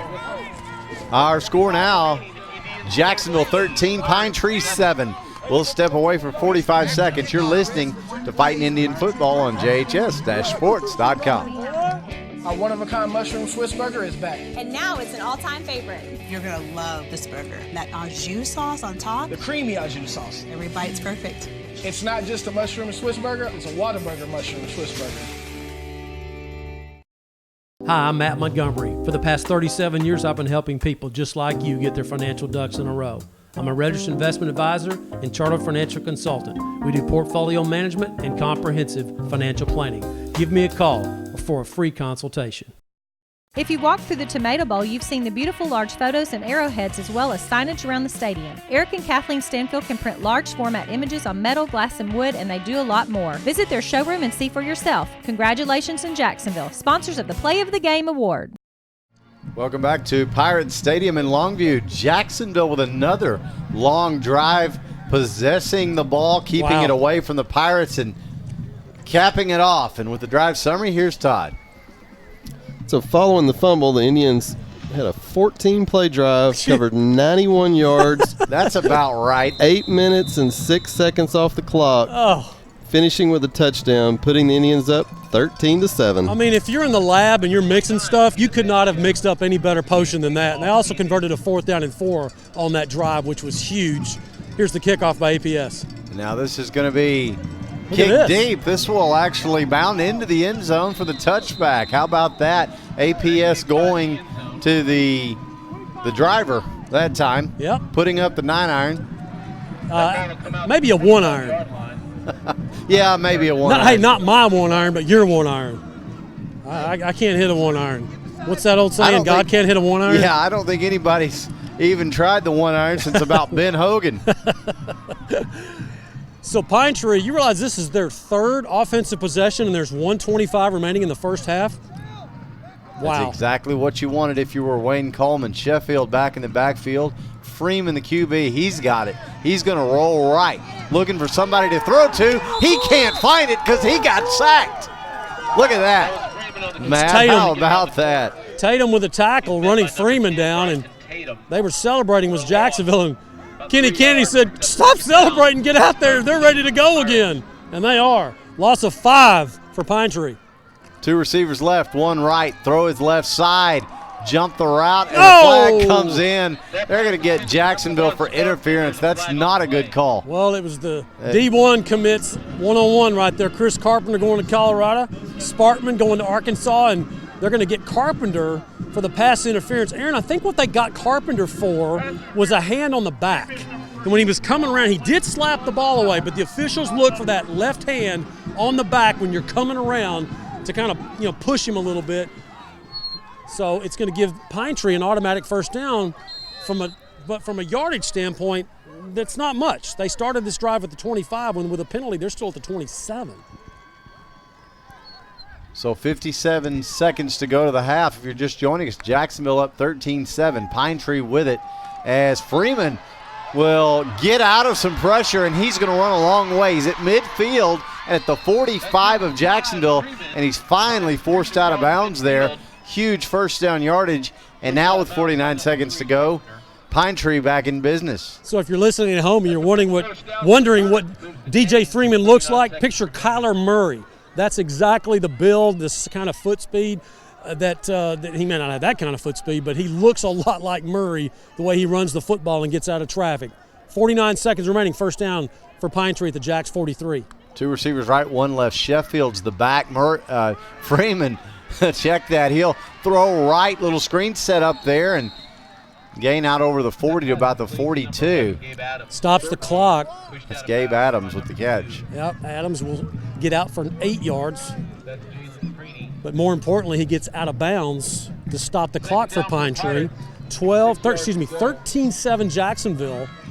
42 seconds remaining in this first half. Stay with us for the Whataburger halftime report. We'll have our talk with Wayne Coleman, have all the festivities. But first, Pine Tree trying to get in the end zone and get this lead back with 42 seconds. 3 receivers left, 1 right. Freeman going to roll left, set, throw deep into the end zone, taking a shot there. Indians down there. No catch. No catch. Underthrown. Just not a good throw by DJ Freeman. He had Sparkman in the end zone. He had beaten the coverage for Jacksonville as the Indians let him get by him. And fortunately for Jacksonville, the ball just kind of died. It's into the wind, not much of a wind, about 10 miles an hour or so. And boy, Latrell Session coming in, putting pressure for Jacksonville on Freeman, the quarterback. And Freeman just It just dipped on him at the end, incomplete. 3rd down, 6, stops the clock with 34 seconds. The ball at the Jacksonville 39, and now Jacksonville's going to burn a timeout. We'll step away for 45 seconds. This is Fighting Indian Football on JHS-sports.com. Tonight's game statistics are sponsored by Randy Gorham, CPA. Randy Gorham, CPA, the source for your accounting and income tax needs since 1984. Homes and Properties Realty agents work hard for you to offer a full-service experience. They pride themselves on giving both buyers and sellers the representation they deserve and are ready to serve you today. Since 2004, Legends Old Time Burger Cafe has been the home of Jacksonville's best old-fashioned hamburgers. Hand-battered chicken strips, chicken fried steak, fries, and onion rings are the best around. Legends, home of Jacksonville's best old-fashioned hamburger. And we are back at Pine Trees Pirates Stadium, 3rd and 6 for the Pirates. The ball at the Jacksonville 39-yard line. There's the ready for play whistle. 2 Pirate receivers left, 1 right. DJ Freeman, the quarterback, sets his feet, throws left. 2 Indians down there in coverage, and it's knocked away. Good coverage, incomplete. Great coverage back there. It's Freeney. It's also Carpenter. As that Sparkman, with his 6'4" frame, was going up to try to just high point that football and bring it down. But, boy, Freeney came over and used his verticality and knocks it away. 4th down, 6. And nothing else to do for Pine Tree here at the Jacksonville 39 in 4-down territory. They're going for it. So Freeman will send 2 receivers out wide left, 1 right. He'll have Sheffield in the back who will run to his left. Now Freeman going to keep and run right up the middle. 1st down yardage and more inside the 30, cutting left 20, and finally ridden out about the 18-yard line. And a flag comes in. And you see that flag thrown a lot when it's on the home bench or the opposing bench in front of the coaches are screaming for a late hit as Chris Carpenter, I think he just made the tackle out of bounds. Yeah. Inbounds, and they fell out of bounds. Well, what it was is it was a continuation. He made contact, and they just kept moving together. Not a good call. Yeah, not at all. And so 18 seconds They're to waving go. it. Okay. They pick it up. Thank you. They'll pick up the flag. So it just was not a good call, and thankfully the referee, they came over and they talked about it. What a great crew, what a great job by this crew coming together to say that's not right. But nevertheless, it is a 1st down. Conversion on 4th down, 18 seconds remaining. The ball at the Jacksonville 19-yard line for Pine Tree. The Fighting Indians leading Pine Tree 13-7, trying to go into the half with a lead, but Pine Tree in the red zone for Jacksonville at the 19, 1st down. Sheffield, the back, is on the left side of Freeman, the quarterback. 2 receivers right now, jet sweep look, but Freeman going to roll out of it and throw over the middle. He's got his man, and he's got a touchdown.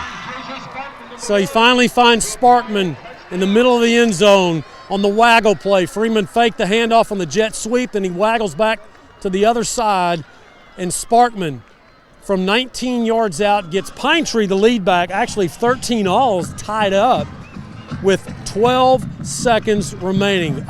Painful. And the extra points are brought to you by Homes and Properties Realty. This one is up and good. So with 12 seconds to go in the half, our score now, Pine Tree 14, Jacksonville 13. We'll be back in 45 seconds. This is Fighting Indian Football on JHS-sports.com. Dr. Darwin Dar and his staff at Dar Chiropractic specialize in family chiropractic care, exercise rehab, digital x-rays, nutrition and weight loss programs, decompression, and chiropractic wellness care. Located down the street from the Tomato Bowl, Dar Chiropractic. They can help you feel better. Since 1953, Hubert Glass Oil has been serving East Texans the finest automotive fuels and lubricants.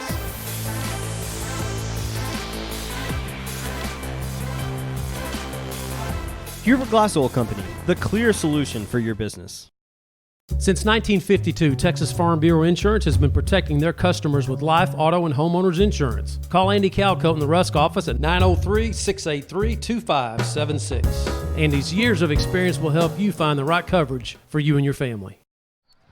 Welcome back to Pirates Stadium in Longview. If you're just joining us, we've got a good one going here. Pine Tree 14, Jacksonville 13. 12 seconds to go to the half. And Back and forth they go, Matt. Well, yeah, you know, 4 possessions, not 3, as I said earlier, for Pine Tree. 2 scores. That's not bad for this Jacksonville defense. Here's the kickoff. It's a short one. Short pop-up near side. Fair catch is called for. That's got to be a flag. Yeah, they got a flag. Hit, and multiple flags come in. Kick-catch interference on the Pirates. Yeah, Kevin Hernandez clearly, for Jacksonville, clearly signaled for a fair catch, and he got hit hard right before the ball got there, so it is going to be a penalty. So with 12 seconds, no time ran off on that, and it shouldn't have. You like to see that when you're on the road. Sometimes if you're some places, it would say 8 seconds right now. But that's going to push the ball to the Pine Tree 44-yard line. So, you know, you got Carpenter, Freeney, Gibson, Mallard. You got some guys that you can throw in the end zone and take a shot. You're a little bit far for that right now. Maybe a couple of out routes, and then you can throw one in the end zone. So actually, they may just look like they're going to take a knee right here. 12 seconds to go. That does appear to be what Clater will do. He does take the knee, so that will do it for the first half. Our score at the half, Pine Tree 14, Jacksonville 13. And Matt will go ahead and send it down to you, and when you get a chance to catch Wayne Coleman, we'll hear from him on the All Smiles halftime interview. Get Coach Coleman here in just a moment as he's de-microphoning. We'll get his comments here. Well, Coach, I mean, I don't know if you could have drawn it up any better. 4 possessions for Pine Tree, only 2 scores, and you had 2 long drives, one for 77, one for 92. How about that? Great job by our offensive line. Kids are really executing well tonight. How about Hinojosa scooting through there, huh?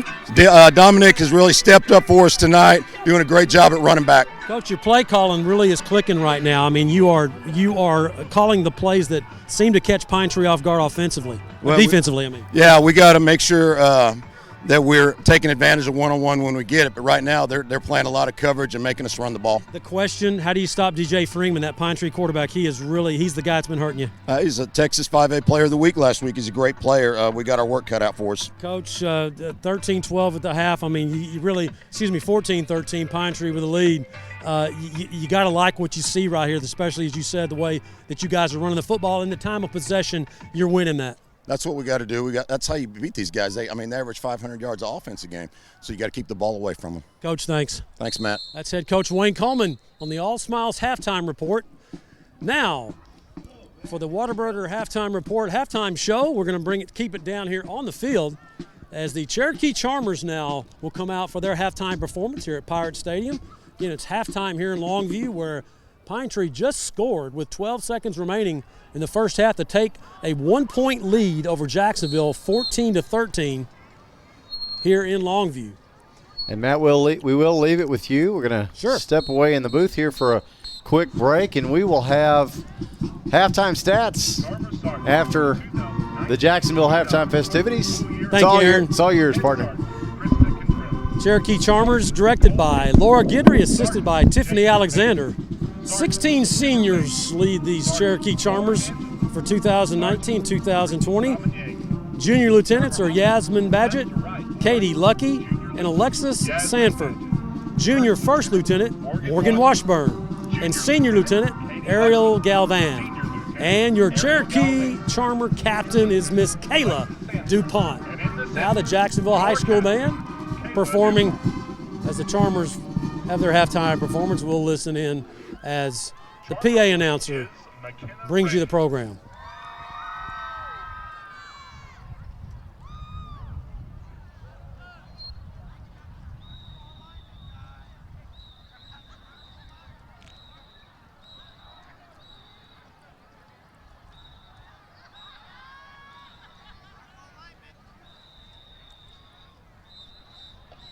Watch now as the Charmers perform an exciting high kick routine to Battle Hymn of the Republic.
Cherokee Charmers performing here at halftime at Pirate Stadium in Longview. Battle Hymn of the Republic. The direction of Laura Guidry and Tiffany Alexander. Ladies and gentlemen, the award-winning Cherokee Charmers.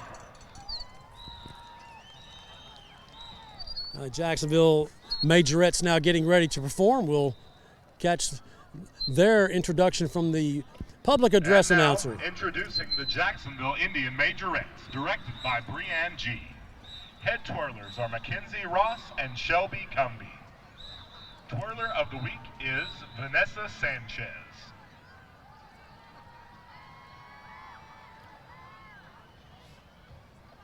Watch now as the Jacksonville Majorettes perform to the Bruno Mars hit, Uptown Funk.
Jacksonville Majorettes performing at halftime here at Pirate Stadium. Nice performance. A little Uptown Funk, something I could use about this time. The Jacksonville Independent School District is proud to present the 2019-2020 Jacksonville Fightin' Indian Band. The band will perform to St. Julian March, percussion feature Rolling Thunder, and Keeper's Special. The band is under the field direction of Junior Drum Major Jenna Armitage and Senior Drum Major Richard Elliott.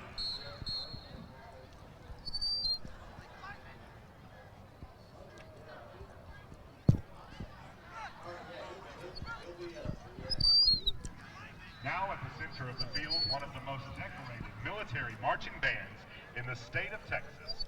That classic look, that awesome sound, that cry heard across the land. The Jacksonville Fightin' Indian Band. Jacksonville Band being introduced now under the direction of Donnie Barrier, getting set for their halftime performance here on the Whataburger Halftime Report. Glad you're with us. Pine Tree leading Jacksonville 14-13. Now let's listen in to the sounds of the Jacksonville High School Band.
As the Jacksonville High School Band continues to perform here at halftime at Pirate Stadium, let's look around District 9 5A Division II at some scores. Lindale leading Hallsville just before halftime, 45 seconds remaining, 13-7.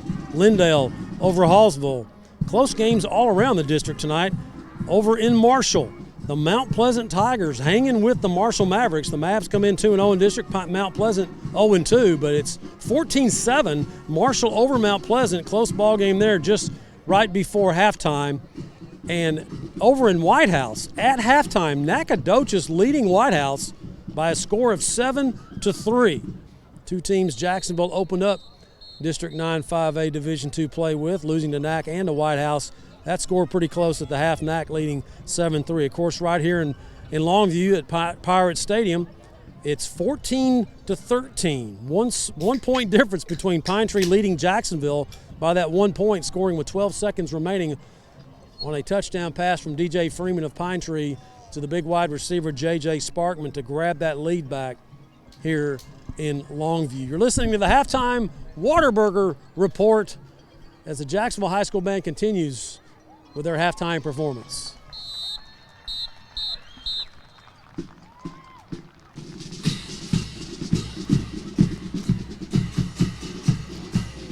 Back with you just in time for another great Jacksonville Fighting Indian Band performance, Matt. And I think we say this every week. This may be the biggest band Jacksonville has ever had. Oh, it is the biggest band, I believe. I've checked around and asked a lot of people, and there's been big bands for Jacksonville in the past, but this one here is 39 seniors in this group. So this is a group that's been really, this senior class is really large.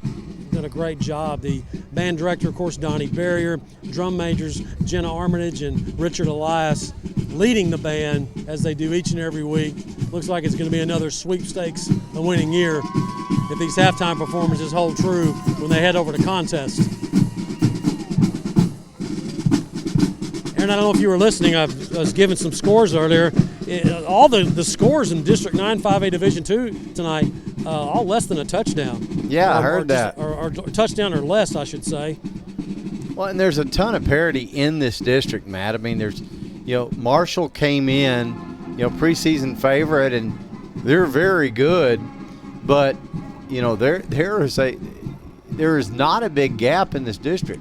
There really isn't. I mean, Marshall last year was the big dog. They were the best team clearly, and Lindale was the second place team. A lot of people don't realize that, but Lindale played a home playoff game last year. As you know, in Class 5A, if you come in first or second in your district, you get a home playoff game. So Lindale came in second, and I think there was a pretty big gap. I think Marshall put it on Lindale pretty good last year. But as you said, Aaron, this year there's not a lot of difference. I mean, you can look at Pine Tree coming into this game 2-0, Jacksonville 0-2. It's a 1 point game at the half with Pine Tree with a lead. Halftime, Lindale is up 13-7 over Hallsville. And I mentioned the Marshall's just up by one score, 14-7 over Mount Pleasant. And Nac leading White House 7-3 at the half. So over in White House. So there you go. There's a bit of parity, as I agree with you, in this district here in 2019. So Jacksonville's band continues to perform. Aaron, I'm going to toss it back upstairs to you guys on the Whataburger Halftime Report as we will have some stats and some other chit-chat. I know you want to talk about your ponies. I'll let you do that with the Travis guys. And what a great start for those SMU Mustangs this year, huh? Absolutely. Just got my voice back on Wednesday, so I'm glad to be able to be heard tonight. Well, SMU it was a big win. Yeah, triple overtime in a game that they trailed by 21 points in the fourth quarter. And I told my family and friends that I was there with, hey, this reminds me of Jacksonville and Palestine a few weeks ago. Yeah, it was a wild one.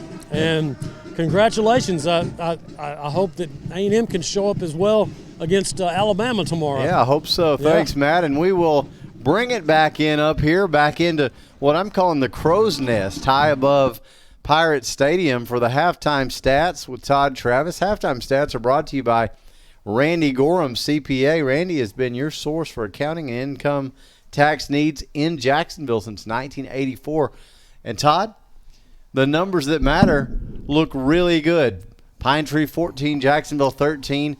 Only those 4 possessions for Pine Tree. But let's go in depth a little bit and see exactly how the Fighting Indians are not only keeping themselves in this ball game, but really in with a shout, as they say, staying in striking distance here. Our Indians had 28 plays on offense for 170 total yards, 48 yards passing, 122 yards rushing. Our quarterback, Patrick Clater, 5 for 5 passing in the first half with 48 yards and 1 touchdown. Our leading receiver was Chris Carpenter with 2 catches for 31 yards and the touchdown. And Dominic Hinojosa had 2 catches for 12 yards. In our rushing in the first half, Hinojosa had 9 carries for 40 yards. Richardson had 4 carries for 31 yards. Tyrese had 3 carries for 18 yards. And Patrick Clater had 2 carries for 14 with the touchdown. And Todd, let's take a look, if we can. Let's look at the time of possession. The Indians had 16 minutes and 25 seconds of possession for the first half. That is how you do it. If you are going to beat a team like Pine Tree, a team with the explosive offense that we know they have, you've got to keep the ball away from them and capitalize when you have it. Jacksonville able to do that. The Pirates are clinging to the 1-point lead, though, Todd, and they've had the 4 drives, we know. So let's break them down just a little bit. The Pirates finished the first half with 22 plays on offense for 218 yards. They had 71 yards passing and 147 yards rushing.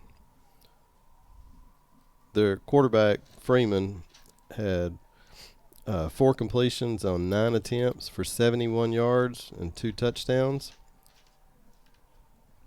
And the receivers, Adams had 2 catches for 49 and a touchdown, and Sparkman had 2 catches for 22 yards and a touchdown. And rushing, we had the 2 rushers. The quarterback, Freeman, had 7 carries for 79, and the running back, Sheffield, 6 carries for 68 yards. Yeah, and Todd, with a guy like DJ Freeman back there, you know, he's really like having – it's like having a 2-back set. Just another running back. Having another running back back there. We know that he can throw, but, you know, that's not his forte. And so they've been able to keep Jacksonville honest with his running. And we talked about this on the way over here, even talking about the sub-varsity games last night. Matt had a chance to be there.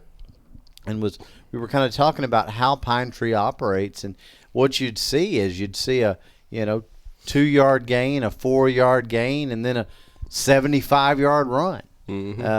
And that was kind of the way they operated at the sub-varsity level. And you've seen a lot of that type of thing tonight as well. So I think if you're Jacksonville, if you can keep contained, seal the edges, and kind of take away the big play, you may all but take Pine Tree out of the ball game. Mm-hmm. Because I don't think this is a team that is built to Pine Tree to kind of dink and dunk you down the field. They want to go for those, either the home run balls, but really with the run, the long runs. And so I think Jacksonville just needing to be a little bit more assured on their assignments defensively in the second half. But really, I mean, I think if you're Jacksonville, and I'm no psychic, I'm no clairvoyant, and I'm certainly no football coach, but I would think right now that Wayne Coleman is very happy, and I would think the halftime talk is pretty positive. Oh, yeah. Yeah, I would think so. I mean, there were a lot of positives in the first half. The one, for us was the 4th down conversion that kept the drive going. And we really stopped Pine Tree's run pretty good for the most part. We had several tackles at the line of scrimmage, behind the line. We were getting good pressure on them. So, you're right. I mean, we'd held them, after the kickoff, they had the 2 plays right across midfield, and we were looking pretty good for a long 3rd down. And it was a short pass, but the guy was quick and ran 45 for a touchdown. So Yeah, well, with a guy like Freeman, who's kind of so small and shifty, I mean, you can have a play that looks to be sealed, and then he just sort of squirts out of it, sort of like what you've seen Hinojosa do for Jacksonville, which has been very kind of refreshing, I think, for Fighting Indian fans. I don't think a lot of people knew much at all about Dominic Hinojosa, but he's not a very big guy, neither is Freeman, but both of those guys very elusive with good speed. And so if you like running football, pay attention here in the second half. This is going to be a lot of fun, and it is going to be should be another fast-moving half too, which means obviously that possessions are going to be at a premium, which means that mistakes have really got to be limited. You may only get the ball 3 or 4 more times if you're Jacksonville or if you're Pine Tree, and so you're going to need a measure of excellence. I think if you're either one of these teams that's going to finish this thing off with a win. Todd, we appreciate you breaking down the halftime stats as always. Halftime stats are brought to you by Randy Gorham, CPA. Randy has been your source for accounting and income tax needs in Jacksonville since 1984. And you've been listening to the Whataburger Halftime Report. Our friends at Whataburger would like to remind you make the order, and they'll make it fresh. We're going to step away for 2 minutes, and we'll come back as the teams get ready to come out for the second half of play as the Pine Tree Band finishes up. So after this 2-minute break, we'll be back. You're listening to Fighting Indian Football on JHS-Sports.com. The honey barbecue chicken strip sandwich is delicious. It's got that barbecue flavor, the cheese melts on top with that Texas toast. You look at it, your mouth starts watering. It's my go-to sandwich. The honey barbecue chicken strip sandwich, that's my all-time favorite. Dr. Darwin Dar and his staff at Dar Chiropractic specialize in family chiropractic care, exercise rehab, digital x-rays, nutrition and weight loss programs, decompression, and chiropractic wellness care. Located down the street from the Tomato Bowl, Dar Chiropractic. They can help you feel better.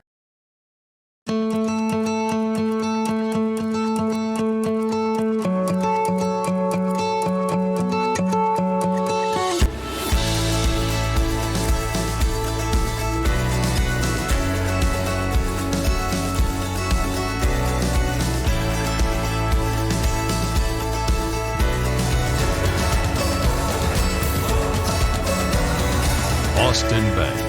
You've known us all along.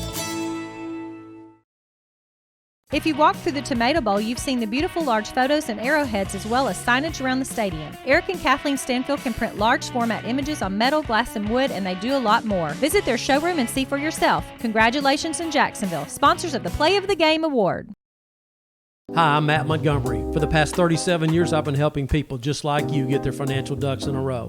I'm a registered investment advisor and chartered financial consultant. We do portfolio management and comprehensive financial planning. Give me a call for a free consultation. Dr. Folden, Dr. Westbrook, Dr. Rutherford, and their dental team at All Smiles provide a wide range of dental services. This includes cleanings, fillings, crowns, bridges, implants, and cosmetic dental care. Call and schedule your appointment at 903-586-0741. Tonight's game statistics are sponsored by Randy Gorham, CPA. Randy Gorham, CPA, the source for your accounting and income tax needs since 1984. That 100% beef Whataburger takes 2 hands and all of your attention. So yeah, now's the time to sneak that fry. Good thing there's plenty to savor. Good thing there's Whataburger. This is Pete Lamons, tight end for the Super Bowl III champion New York Jets and JHS class of 1961. Whew! You're listening to the Fighting Indian Football on JHS-Sports.com. Woo! Pete Lamons bringing us back, the class of 1961. I'll tell you, these spots that we have, Ryan Travis, our producer, joining us now, I like all of them, and it's great to hear from these NFL players from Micah Hoffpower. But I'll tell you what, Pete's just takes the cake. Pete's is definitely my favorite. I know when we were recording that one, he was like, he looked at the paper before we started reading. He's like, 61. Oh my goodness! And then he read it, and it was really funny. It's like he couldn't even believe that it was 1961. Yep. I'll tell you what, was watching the other day, talking about Pete Lammons and Super Bowl III, watching the Peyton's Places feature that they're doing on ESPN Plus now. Have you had a chance to see this? I have not. Okay, so this is a web series that they've got Peyton Manning, and it's in conjunction with the NFL's 100th anniversary. So he's going around to places that were instrumental in NFL history, talking to people, players, and things like that. They had one the other day where he spent some time with Joe Namath. And, just to hear about that era and how nobody believed that the Jets could win that game, and how really the AFL, this was at the time when the leagues were still having their separate regular seasons and then, of course, coming together for the championship. So, everybody thought, well, the NFL, that's real football, but the AFL, these guys, well, whatever. Nobody gave them a chance. And I just was thinking about that. And, of course, you're here in Namath, and we all know about the guarantee and all that. But sitting there thinking, hey, central to that was a guy from Jacksonville, Texas. Yeah, if you don't have Pete Lammons, who knows how that game goes? Who knows how that season goes for the Jets? And so Jacksonville, Texas, class of 1961, whew, yep, huge in the history of the NFL. So Pete Lammons, we're thankful to him and all of our alums and NFL stars, and Micah Hoffpower, our MLB star as well, everybody who was able to record those spots. And I'll tell you that was done, I think, Ryan, in conjunction with the Night with the Stars. Is that right? Yes, with it the was. Education Foundation over the summer. And, boy, I'll tell you, those events are always great. And the Jacksonville Education Foundation, folks, if you don't know, is the organization that supports JISD financially, and it is just kind of another arm for education of our students and scholarships, things like that. They do great work. If you have a chance to attend any of their events or get any of their information, do that if you're in Jacksonville and if you're part of the community and you want to support JISD and its students. You owe it to yourself to get more information on the Jacksonville Education Foundation. Our own Matt Montgomery, a big part of that as well. So, folks, if you have a chance, check out Jeff, the JEF, Jacksonville Education Foundation, and we thank them for all their great work. And, boy, they put on a great event with all those stars. And, Ryan, you had the opportunity to not only to record those spots, but just to get to meet some of those guys that you'd only kind of heard about growing up in Jacksonville. I actually got a chance. What were some of your favorite experiences that you got to have meeting some of those guys? Well, I'd actually met John Paul Young before. When I was Coach looking Young. at going to play college football, I actually had a chance to go and sit with him and talk about football and kind of break down some of the options that I had. And it was really cool seeing him again because his wife was actually my GT teacher at Eastside. Yeah. So that was a really cool experience to see both him and her again because I hadn't seen her since, I don't know, probably 7th grade or something. I mean, I think I'd seen her like once time after I finished elementary school. And other than that, I hadn't seen her very much. So it was definitely cool getting to see all the athletes. I mean, I'm 23, so I didn't know a lot of them. Right. I had not necessarily heard of a lot of them, but it was a really cool experience to get to talk to those guys and kind of get a feel for how their careers were and kind of what they were doing nowadays. So. Yeah, and I mean, we talk about some of those guys. Ray Etheridge, we had a couple of weeks ago as our guest at homecoming. I thought his halftime talk that he did with Matt was extremely good. It was fantastic. And what I was going to say is that when you have all those guys, you had all those guys in the room there, you just get to look around and see how much talent has come out of Jacksonville. And it's not just athletes, but I mean, there have been a lot of athletes, but obviously, movie stars as well. Think about Margot Martindale. Yeah. Country stars. You think about obviously Neil McCoy and Leanne Womack. One we got to mention because this came out on Facebook this week. How about Alfredo Alvarez down at Texas A&M? Alfredo was class of 2017. He is a member of the Texas A&M Corps of Cadets, the Fighting Texas Aggie Band. I believe Alfredo's a trombone player, if I remember correctly. There was a feature video that was done by the Texas A&M Association of Former Students that's made its rounds on the internet this week, where Alfredo's parents, unfortunately his mother passed away earlier in the summer, I think it was, and his family had not gotten a chance to see him play at Kyle Field with the Texas Aggie Band. He is in his, I believe, his junior year now down in Aggieland.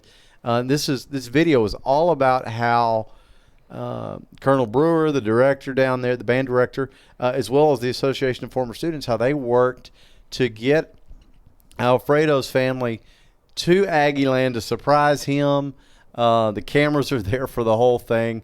It's great. If you have a chance, if you're following our JHS Sports Radio Facebook page, I've shared it on there. Yep. Take a look. Alfredo Alvarez, Fighting Texas Aggie Bandsman, Fighting Indian Band, class of 2017. Well worth your time. Wanted to give him another shout out, say we're proud of him and his family, and I want to thank the Texas A&M Association of Former Students for their great work showcasing Alfredo. Now the Fighting Indians making their way back out as we get set to go here in the second half. Both bands making the tunnels to welcome their respective teams back on the field. And that's another thing, Matt, as I hear you turn your mic back on. Pine Tree, this Pine Tree Pride is a huge band as well. No, it is. The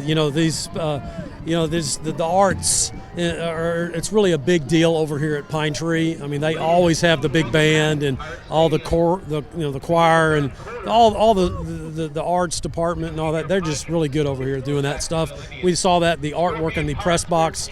It still doesn't top, I think, what we did at Tomato Bowl, but hey, I'm partial. But it looks good. They did a good job. They've actually added a lot of things since we were here the last time. So Jacksonville will get the football to start the second half.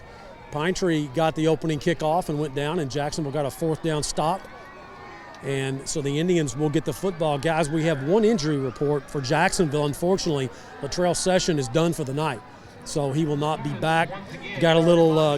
He's okay, but he's in street clothes, and he's probably just got hit in the head a little bit. So they're going to hold him out as a precaution. So Latrell Session, who is our congratulations. Had the congratulations play of the week last week and also was the defensive player of the week. He won't be playing in the second half. Set to go here at Pine Tree Pirates Stadium in Longview, where the Pirates lead Jacksonville at the half 14-13. We're about to get started in this third quarter of play as Pine Tree has it teed up. Carpenter back along with Freeney, and here's the kickoff, and here's Aaron Swing. Popped up to the left side. Will be fielded by the up man at about the 25. Now room to run 30, 35. Finally spun down. Tatum. He'll be out to about the 38-yard line, where Jacksonville will take over with their first possession of this second half. You know, I heard you guys talking about Wayne Coleman's got to be happy at the half. Just the opposite. He was not happy. And the reason he wasn't happy was because the players were happy. They were acting like, hey, we're in this thing, patting each other on the back, only down 1 point. He said, enough of that, guys. You got to finish this, put your foot in their throat. And they got kind of an earful for looking like they were a little bit happy with that. So here's Jacksonville with the first possession. They'll start it at their own 36.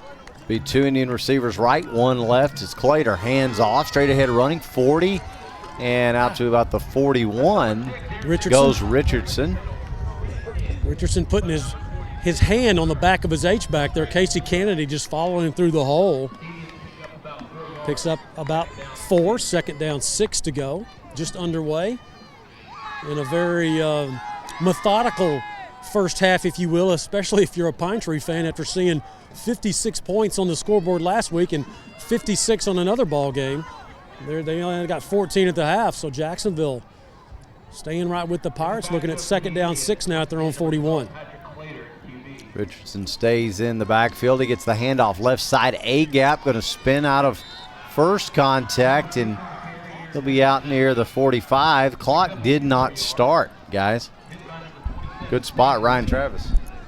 Well, third down, 3 to go as the Indians putting themselves in good position in the whole first half. getting that 4 or 5 yards on first down and maybe 4 or 5 on second down to not be at third and long as we've seen so many times in the first 2 district ball games. Third down 3. Clock is still frozen at 11:25. Really? 2 running plays back to back, and it hasn't moved. Now jet sweep look, but Clater's going to put his head down. Straight ahead he goes. He'll be very close to first down yardage, and yes, clock's not running. The clock has still not started. It's still at 11:25. And now they're going to stop play and try to communicate upstairs to get that clock running. We could be here a while, couldn't we, Royce Whitaker from Jacksonville working the chain gang tonight?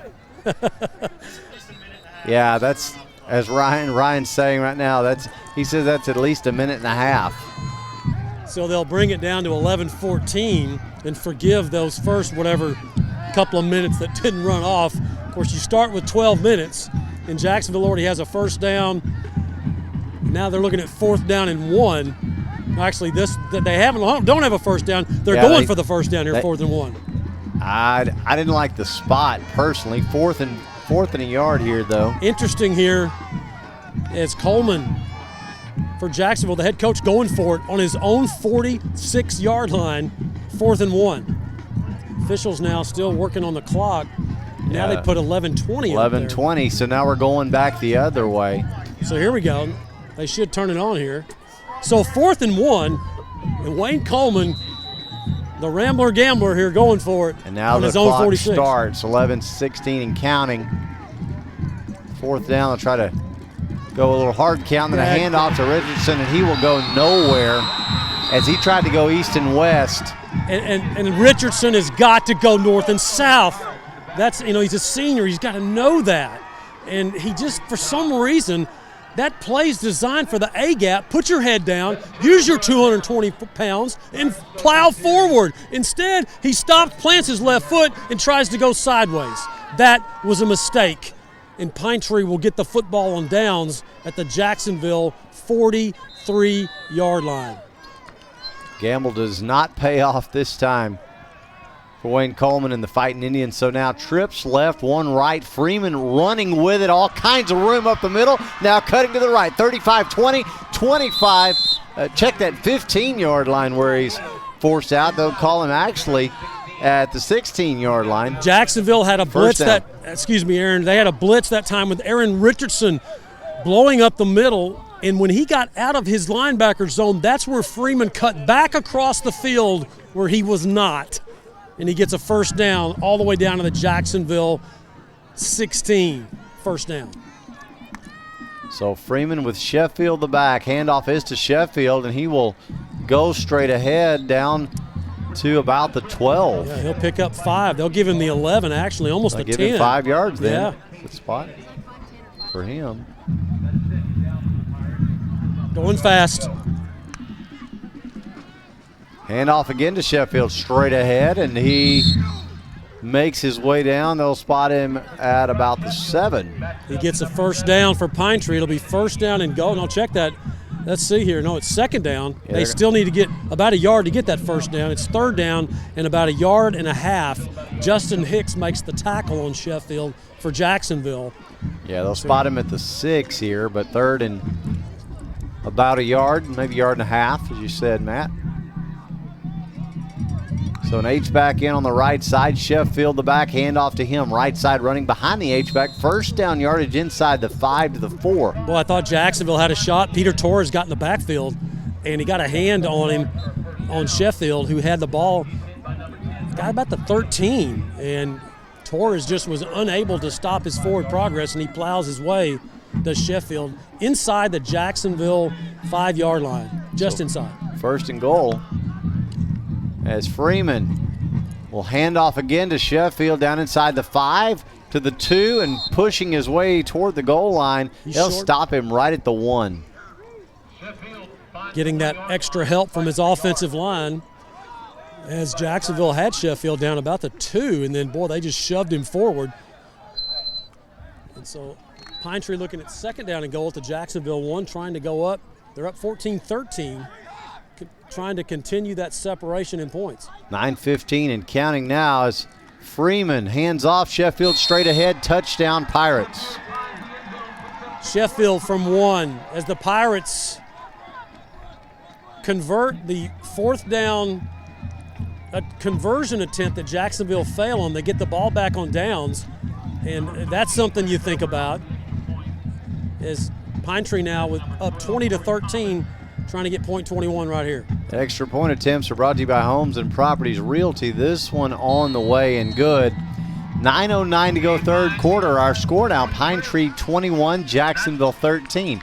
We'll come back in 45 seconds for more Fighting Indian football on JHS-sports.com. Dr. Folden, Dr. Westbrook, Dr. Rutherford, and their dental team at All Smiles provide a wide range of dental services. This includes cleanings, fillings, crowns, bridges, implants, and cosmetic dental care. Call and schedule your appointment at 903-586-0741. Bill McRae Ford has been serving East Texans since 1976. They can help you find the best deal on a used car or if you're ready to purchase something new. Open Monday through Saturday. Bill McRae Ford. Come see us. If you walk through the Tomato Bowl, you've seen the beautiful large photos and arrowheads as well as signage around the stadium. Eric and Kathleen Stanfield can print large format images on metal, glass, and wood, and they do a lot more. Visit their showroom and see for yourself. Congratulations in Jacksonville, sponsors of the Play of the Game Award. Welcome back to Pine Tree Pirates Stadium. 9:09 to go third quarter. Our score, Pirates 21, Fighting Indians 13. As the Pirates are set up to kick this one away, it's a pop-up kick to the left side. Casey Kennedy makes the catch. Did not call for the fair catch, and he swarmed under right about the 32. Oh, man, good job by Casey Kennedy right there, as Tyrese Gibson just didn't come up and help. I mean, if you're that back, you've got to come up and try to help him out. And Casey Kennedy, man, he has just been a heads-up go-to guy, solid all year long for Jacksonville, making that high kickoff catch over his shoulder.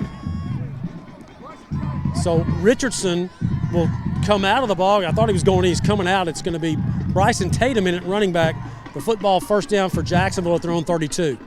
They'll have two receivers left, one right. Oh, no. And that's a fumbled exchange, but Clater back on it. Haven't seen Hinojosa yet in this third quarter. We've seen Richardson, now Tatum, in a bad exchange between Tatum, who looked like he didn't really take the football when Patrick Clater wanted to give it to him. Clater really wasn't pulling that ball. He was giving it to Tatum. Miscommunication right there, so loss on the play of about 3. So second down, we'll call it 12, loss of 2. 8:35 and counting. Here, third quarter now, man in motion right to left. Mallard. And Mallard goes nowhere on the jet sweep. So now the things that were working in the first half suddenly aren't working. I mean, the jet sweep, the A-gap, the zone read, and Wayne Coleman now, after that first drive, did some different stuff. It looks like he's going to have to pull something out here at third down 15, and this is what you don't want on your own end of the field. Go under 8 minutes here. Indians will have two receivers on the left side of the shotgun, one receiver on the right. Clater sets his feet, fires deep, overthrows everybody. Incomplete. Gosh, he was beat.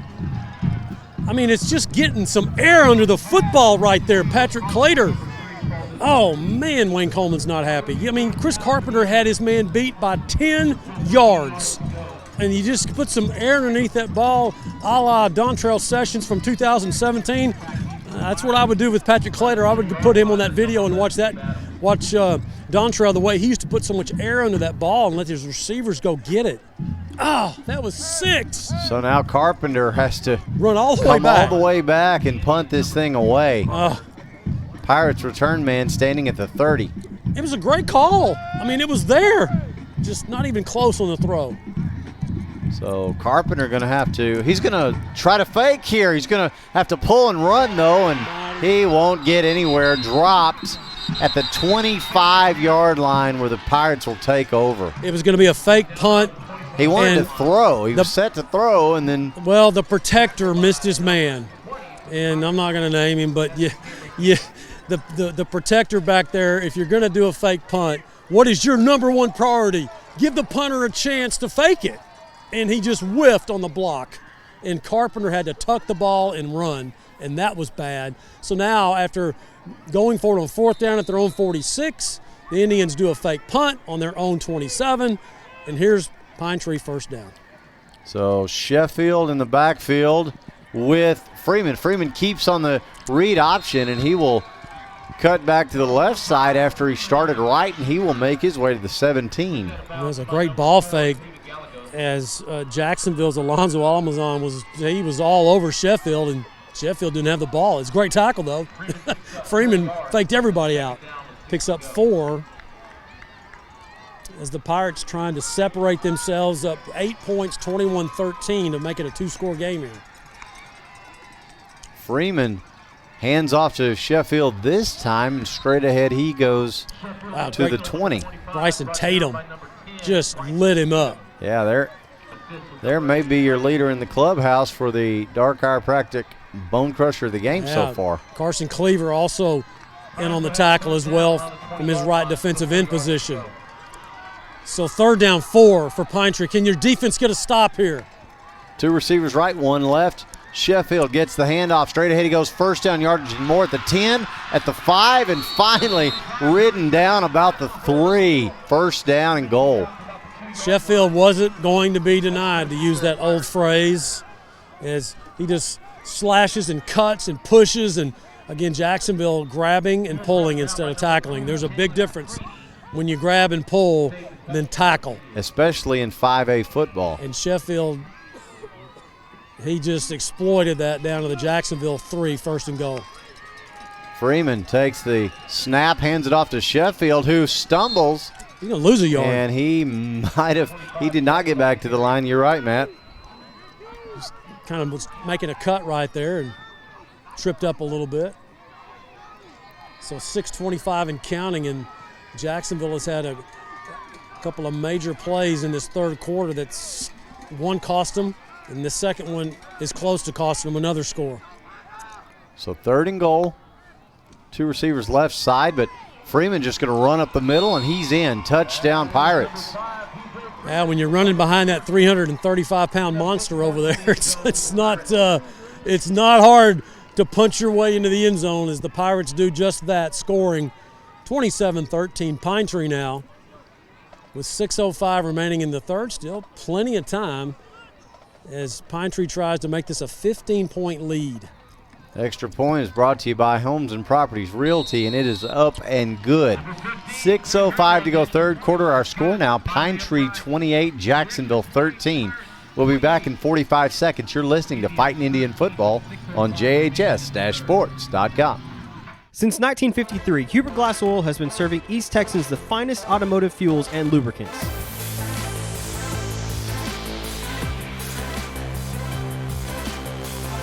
Hubert Glass Oil Company, the clear solution for your business.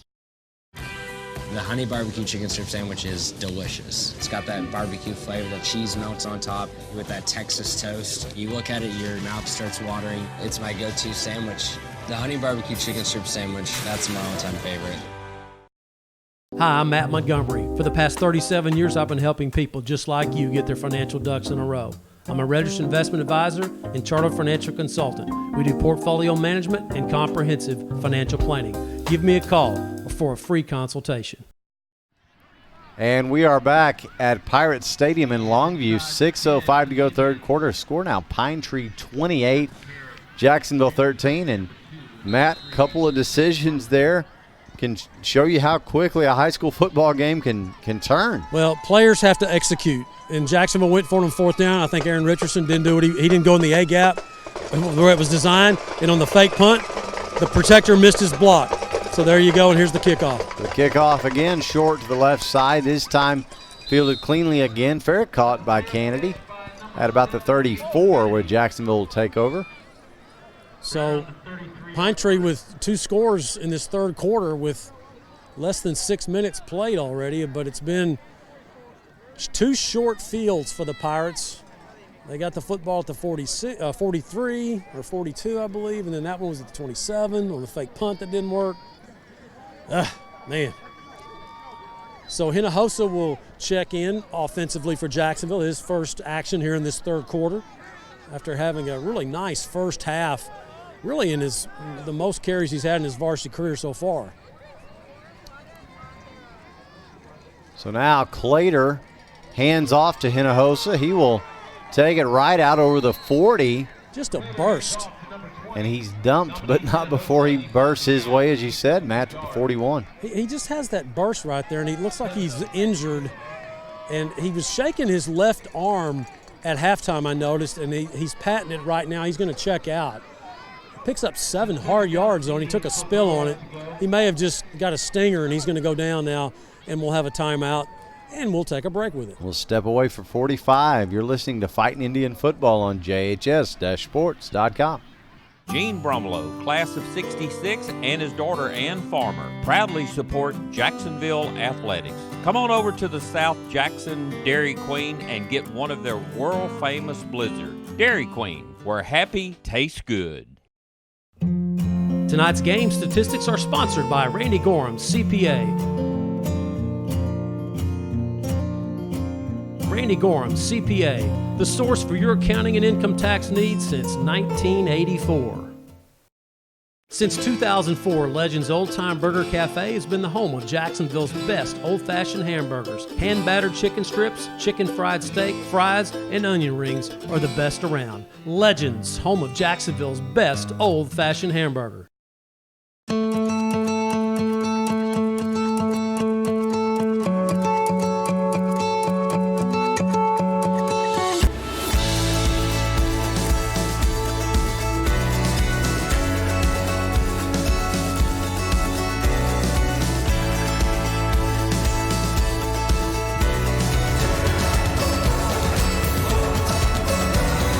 Austin Bank. You've known us all along.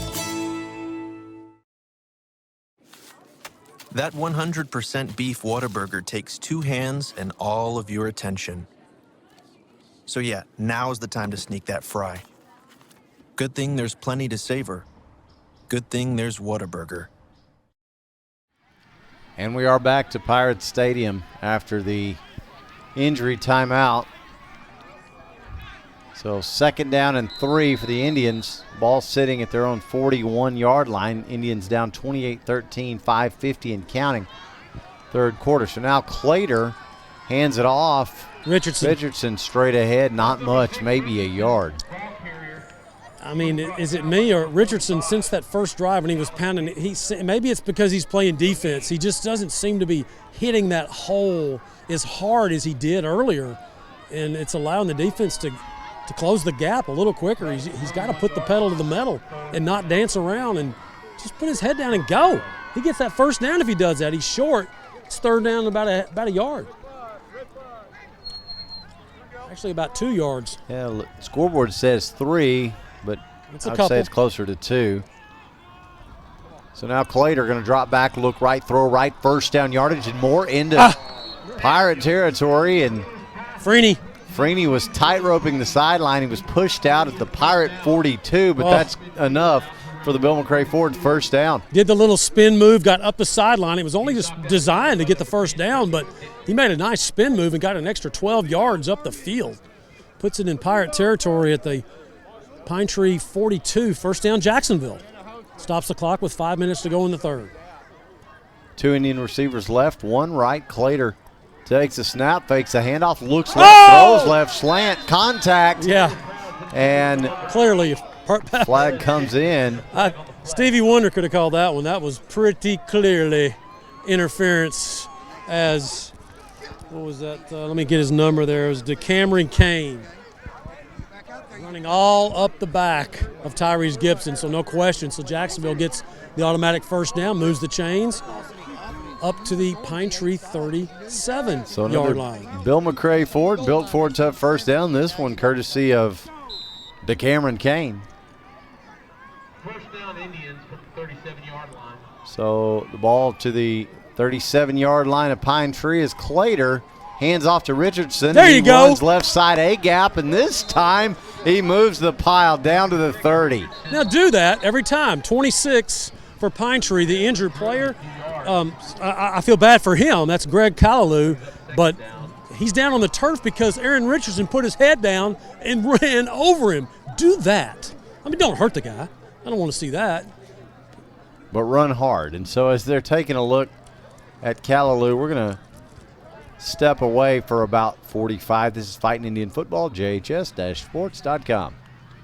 Dr. Darwin Dar and his staff at Dar Chiropractic specialize in family chiropractic care, exercise rehab, digital x-rays, nutrition and weight loss programs, decompression, and chiropractic wellness care. Located down the street from the Tomato Bowl, Dar Chiropractic. They can help you feel better.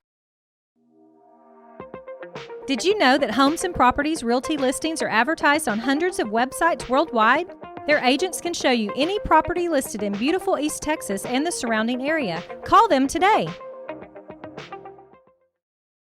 Since 1952, Texas Farm Bureau Insurance has been protecting their customers with life, auto, and homeowners insurance. Call Andy Calcoat in the Rusk office at 903-683-2576. Andy's years of experience will help you find the right coverage for you and your family. Oh, yeah. And we are back.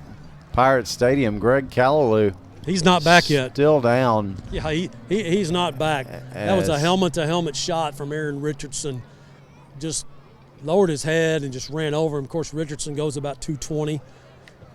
Callaloo's about 185, maybe 190, and boy, Richardson really mowed over him to pick up 7.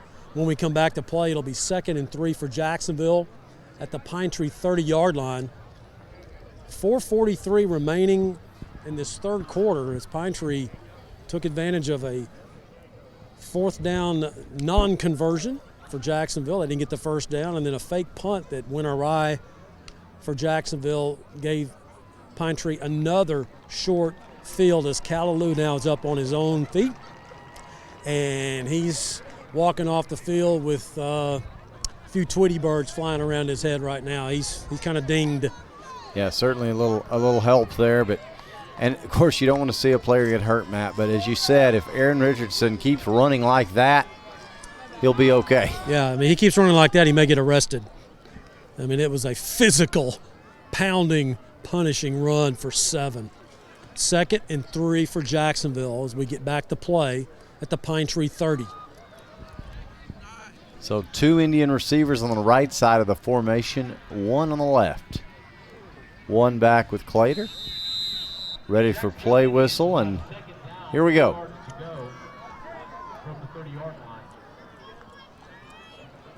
Clater takes the snap, drops back, sets, looks, fires into the end zone, wide open, got a man! Freeney! Yes, he did! Touchdown, Jacksonville! Beautiful throw by that time by Clater. Now that time, Patrick Clater put some air under that ball as Freeney ran the inside out to the pylon. Perfect throw over the shoulder, and Freeney gets the Indians to 19 to Pine Tree's 28. As the Indians now look like they're going to go for 2 right here. And at this point in the ball game, you do have to be thinking about that to make this, just make this the 1 touchdown lead. So Jacksonville has their offense on the field going for 2. So you got 2 receivers right, you got 1 left.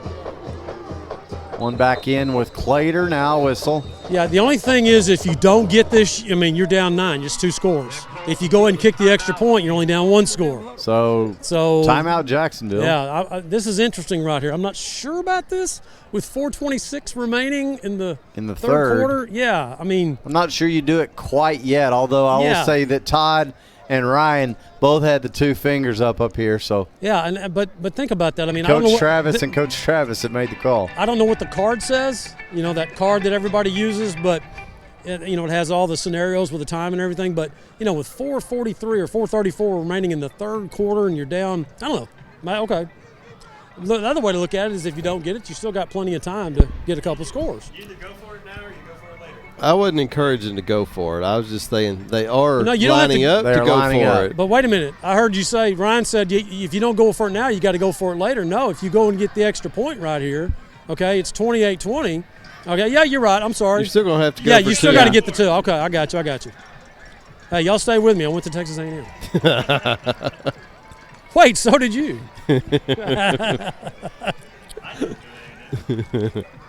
Hey, Quiet, Ryan. You're making me look bad, which isn't hard to do.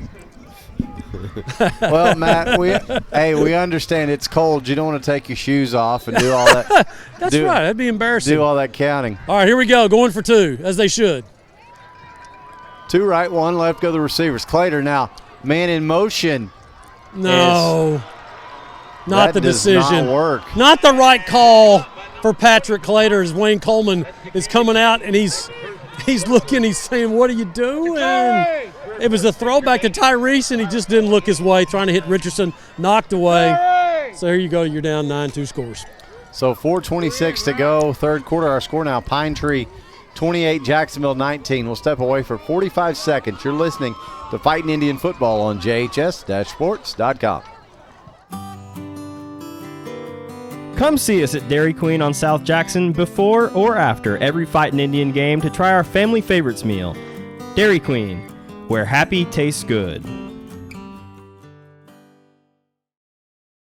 Bill McRae Ford has been serving East Texans since 1976. They can help you find the best deal on a used car or if you're ready to purchase something new. Open Monday through Saturday. Bill McRae Ford. Come see us.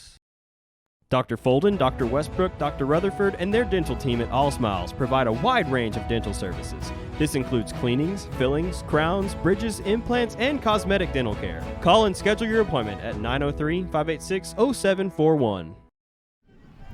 And we are back at Pirates Stadium in Longview.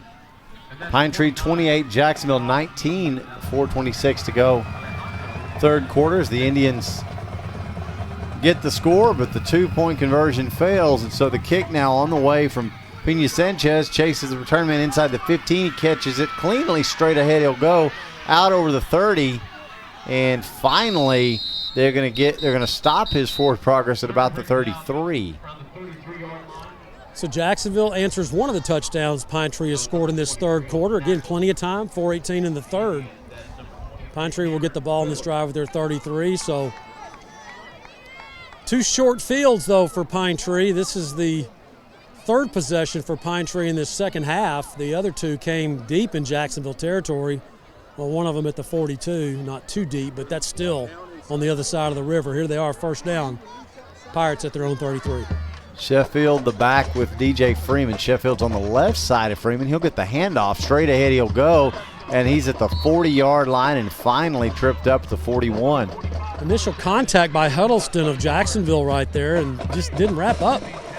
Again, Sheffield's a shifty guy. I'm not saying Huddleston should have made the tackle. He didn't make contact, but Sheffield he looks a lot like Hinojosa of Jacksonville the way he scoots through there.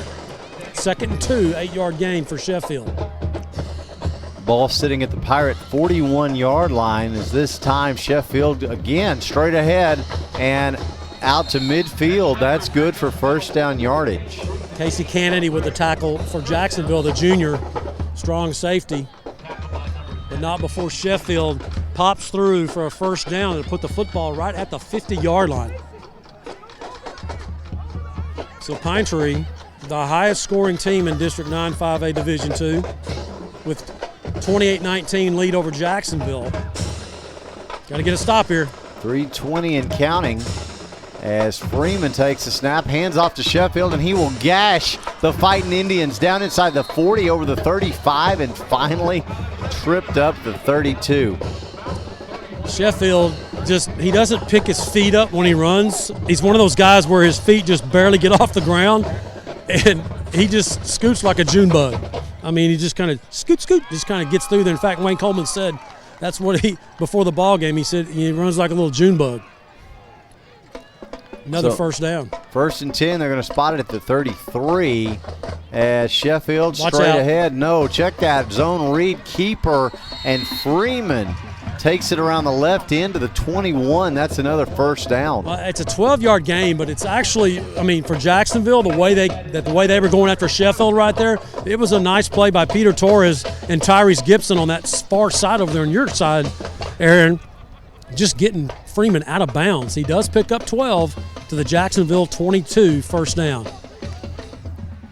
And so now Sheffield straight ahead down to about the 11. Man, they are just gashing Jacksonville's defensive line.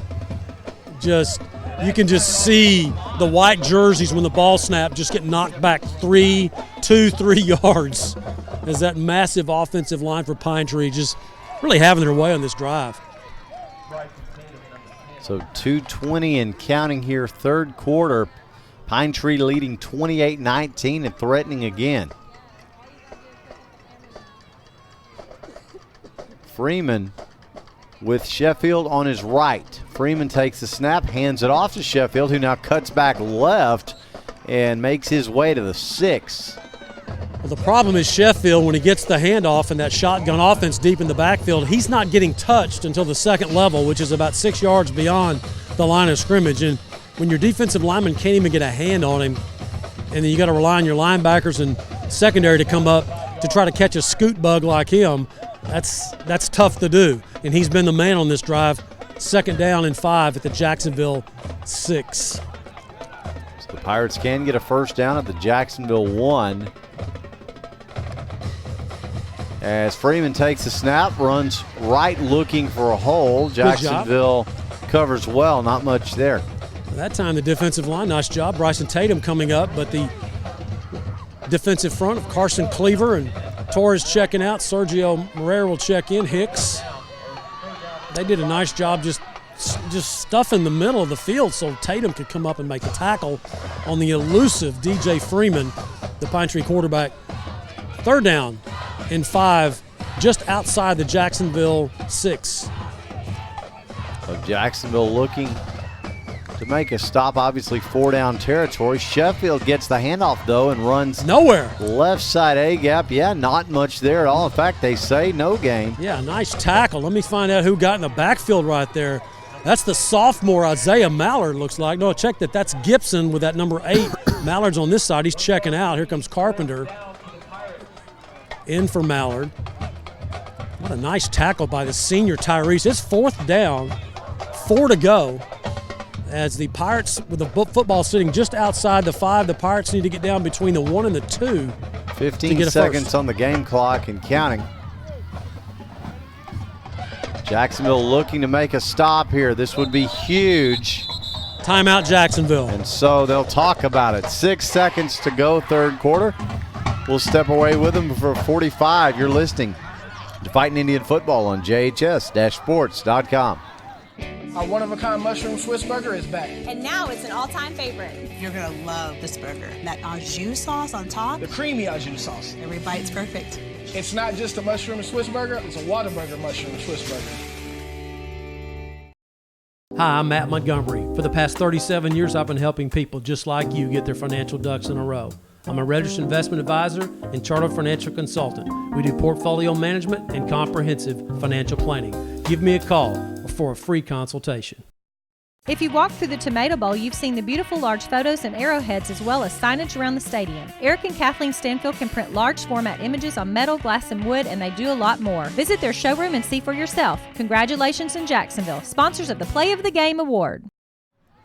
Welcome back to Pirates Stadium in Longview as Jacksonville looking for a big 4th down stop here with the Pirates knocking on the door again, Matt. It's huge. I mean, this is so far, we'll probably say this as we move on in this ball game, but this is the biggest play of the game right now, at least if you're Jacksonville, to try to get this stop right here.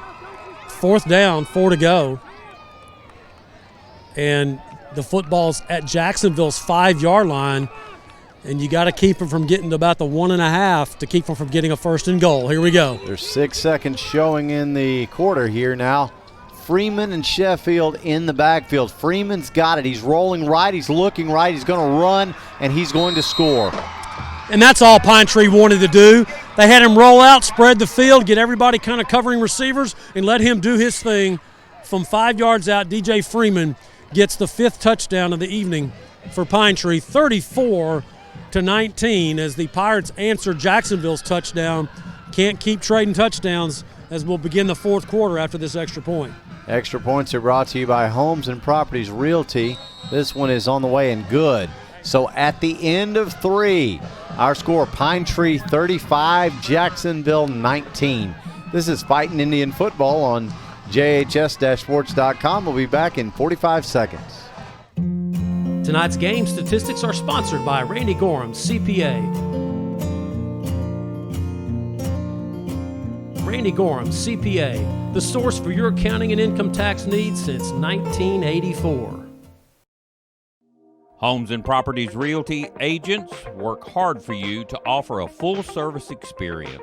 They pride themselves on giving both buyers and sellers the representation they deserve and are ready to serve you today. Since 2004, Legends Old Time Burger Cafe has been the home of Jacksonville's best old-fashioned hamburgers. Hand-battered chicken strips, chicken fried steak, fries, and onion rings are the best around. Legends, home of Jacksonville's best old-fashioned hamburger. Welcome back to Pirates Stadium as we get set to begin the fourth quarter. And Pine Tree taking advantage of some Jacksonville miscues in the third and finding their running game. Again, it's 35-19, Matt. Well, DJ Freeman's the difference. I mean, the defense, you can only contain him so long. And what a great call by Pine Tree's coaching staff right there as they spread the field, give Freeman all kinds of room to run. You can't cover everybody. Nobody spied him. He just scooted to the end zone untouched. And now the Pirates up 35-19. Indians going to start this fourth quarter down 16. Short kick, look out. Short kick, far side. Fair catch made at the 34.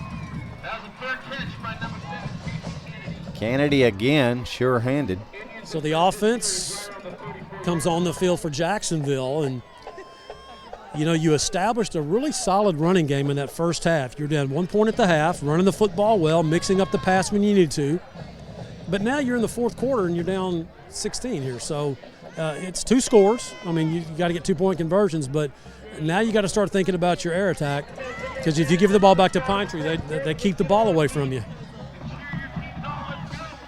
So now, man in motion with the handoff straight ahead, out over the 40, the 45 to the 47. Never mind. Tough run by Aaron Richardson for the first down. Picks up another Bill McCray Ford, built for tough first down. Maybe Pine Tree must have heard me talking, and they were playing back for the pass because Richardson just gashed them for 12. So he'll stay in the backfield with Richardson now. Gibson in motion jet sweep look, but Richardson gets the handoff. He'll go just over midfield to the 49. Boy, the matchup here with Chris Carpenter one-on-one with the corner. I got to go with Chris on here, looking at the physical comparison between these two players. And I mean, you got to maybe look at a couple of go routes here, but you got to get some air under it for Chris. Well, we saw Clater hit Freeney. We know he can do it. He can. So we'll see what they do here. 2 receivers on the right side, 1 on the left. The ball, Pirate 49 now right side slot man in motion jet sweep look, gets the ball now cutting back. Gibson is Gibson. He's got room to run. He completely is reversed field. 30, 25, 20. Finally pushed out of bounds.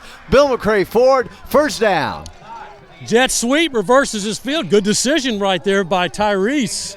He gets tackled. It's not a good decision, but boy, he really turned the Jets on when he got an open space and the linebacker could not catch up with him.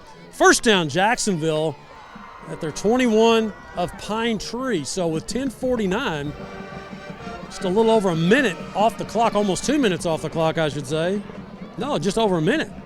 And so the Indians looking good here, first down at the Pine Tree 21, getting a quick score if they can get in. Now men in motion again. Jet sweep look, though, handoff straight ahead. Gain of maybe 2. Offensive center Aiden Gay, the 260-pound sophomore, frustrated with himself. He missed his block. Guy came right behind him and grabbed Bryson Tatum, but not before Tatum got a couple yards to break that red zone area at the 19 of Pine Tree. Jacksonville trying to close this gap here, looking at 2nd down, 9 to go, the Pine Tree 19. Indians, 2 receivers left, 1 right. Handoff straight ahead. Tatum nowhere. Tatum. You got to loosen up this field right here. As Pine Tree is daring Jacksonville, just daring them to throw the ball. As they're just stacking it up in the middle. Nowhere to go in those last 2. Third down. 7 to go. Jacksonville's got to get to the Pine Tree, almost the 11. Football's just inside the 18-yard line of Pine Tree. 9:53 and counting. Jacksonville just inside the red zone. And a handoff straight ahead, lots of room. Short by about a yard. Tatum will come up short, Will Tatum, but he did have room there, and you'd hope for that second effort to take him across the line, Matt. Need a good call here on 4th down and about a yard. As the Indians, they have one 4th down conversion that they converted that into a touchdown eventually.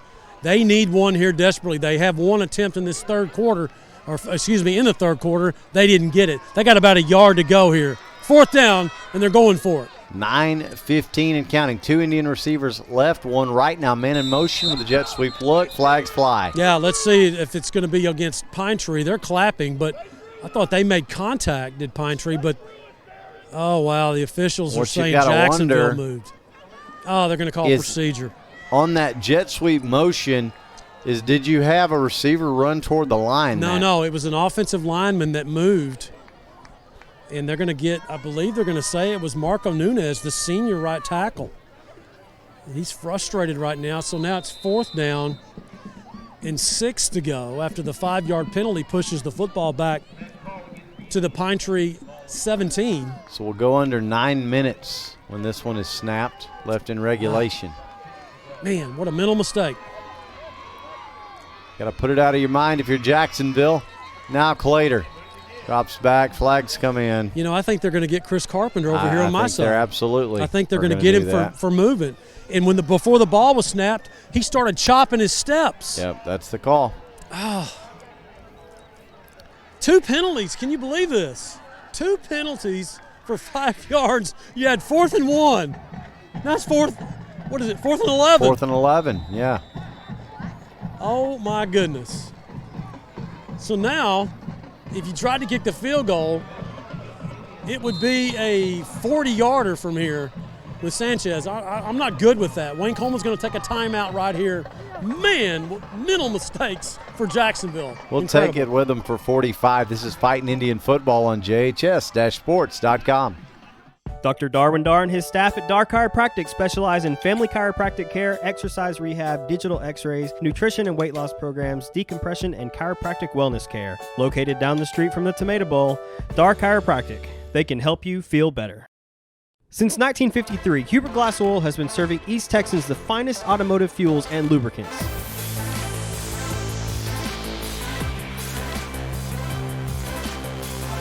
Huber Glass Oil Company, the clear solution for your business. Since 1952, Texas Farm Bureau Insurance has been protecting their customers with life, auto, and homeowners insurance. Call Andy Calcoat in the Rusk office at 903-683-2576. Andy's years of experience will help you find the right coverage for you and your family. We are back live at Pirates Stadium in Longview.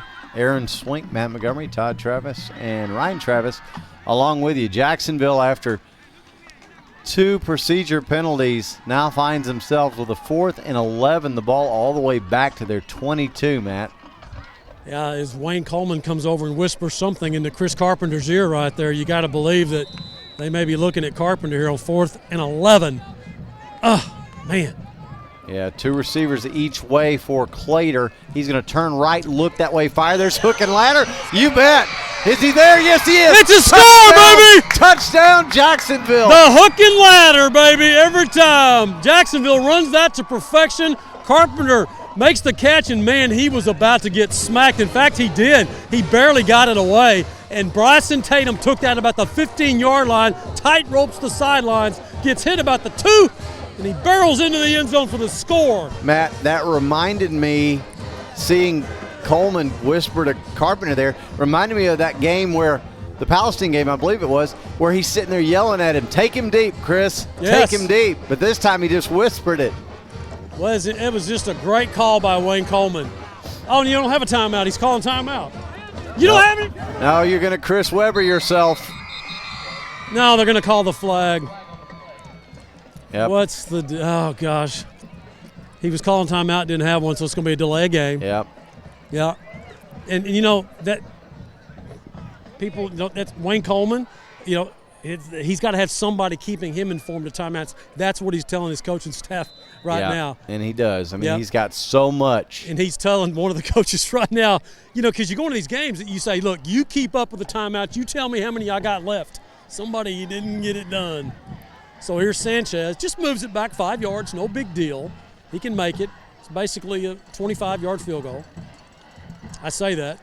Right in the middle. It's a high snap, but it's brought down, and the kick is wide right. Gosh, Bully. APS, what's going on, man? That extra point brought to you by Homes and Properties Realty is no good. So with 8:23 to go now, fourth quarter, our score, Pirates 35, Fighting Indians 25. We'll take 45 seconds. You're listening to Jacksonville Fighting Indian football on JHS-sports.com. Tonight's game statistics are sponsored by Randy Gorham, CPA.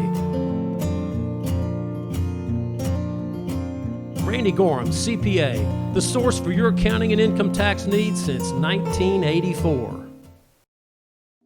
Homes and Properties Realty agents work hard for you to offer a full-service experience. They pride themselves on giving both buyers and sellers the representation they deserve and are ready to serve you today. Since 2004, Legends Old Time Burger Cafe has been the home of Jacksonville's best old-fashioned hamburgers. Hand-battered chicken strips, chicken fried steak, fries, and onion rings are the best around. Legends, home of Jacksonville's best old-fashioned hamburger. Back at Pirates Stadium in Longview, 8:23 to go here in regulation. Pirates 35, Fighting Indians 25. And Matt, the Indians getting some back there, but boy, that's just not how you want to see that sequence of events play out on the extra point. Especially. They made it hard on themselves on 4th and 11, but they converted, so here's the kickoff. So now the onside run-up, now it is onside kick to the left side. It is recovered kick to by the wrong Pine side. Tree. The hole was over on our side here. Say again? Yeah. What was that, Todd? The onside kick went to the wrong side. There was a hole over here. It would have been the spot to kick it. Yeah. I don't know if they see that or if it's a called onside kick. There was two guys waiting over there to fill that one, so that was easy. But over here, there was a big gap. Yeah. So the Pirates, the recovery easily at their own 44. Pirates back to action. 8:21 to go here in the fourth. Two receivers left, one right. As Freeman fakes a handoff, runs right, and he's all the way down to the Pine Tree 49. Fighting Indian Band strikes up the Wabash Cannonball to try to get Kenny Kennedy's defense to make a stand.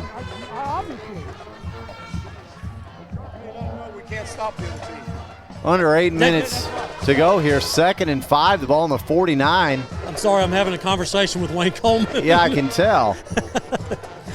We're talking about the chart that I was talking about earlier, and we'll get back to that in a minute. Here's the play. So 2nd and 5 for the Pine Tree Pirates. Two receivers left, one right. Freeman and Sheffield in the backfield. Sheffield, the handoff, straight ahead he goes. First down yardage into Jacksonville territory to the 45. He was telling me that the chart said a moment ago to go for 1, okay? And not 2 that we did because of the time on the clock. He said the thing this chart doesn't tell you is how good their offense is. That's right. He's right. When I looked at it, I saw on the chart it said 1.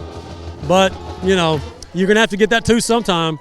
You're down 10. You're down 2 scores. You got time. But, man, do you need a stop here? Yeah, 7:04 and counting, and Pine Tree will take their sweet time here. 2 receivers left, 1 right. Look for him to run, though, as the handoff is pulled as Freeman keeps. Good, there's a hold. Not much there. There's the flag. It'll be coming back. Golly, it's, you don't know if you want to take this or not. Sometimes, when he only gets a yard, you may just want to take the down the way their offense is instead of the yardage. They just get that was face mask on us, not holding. Wow. Good call, Todd. Never mind. First down, Pine Tree way down the field now. Deep into the Jacksonville end of the field.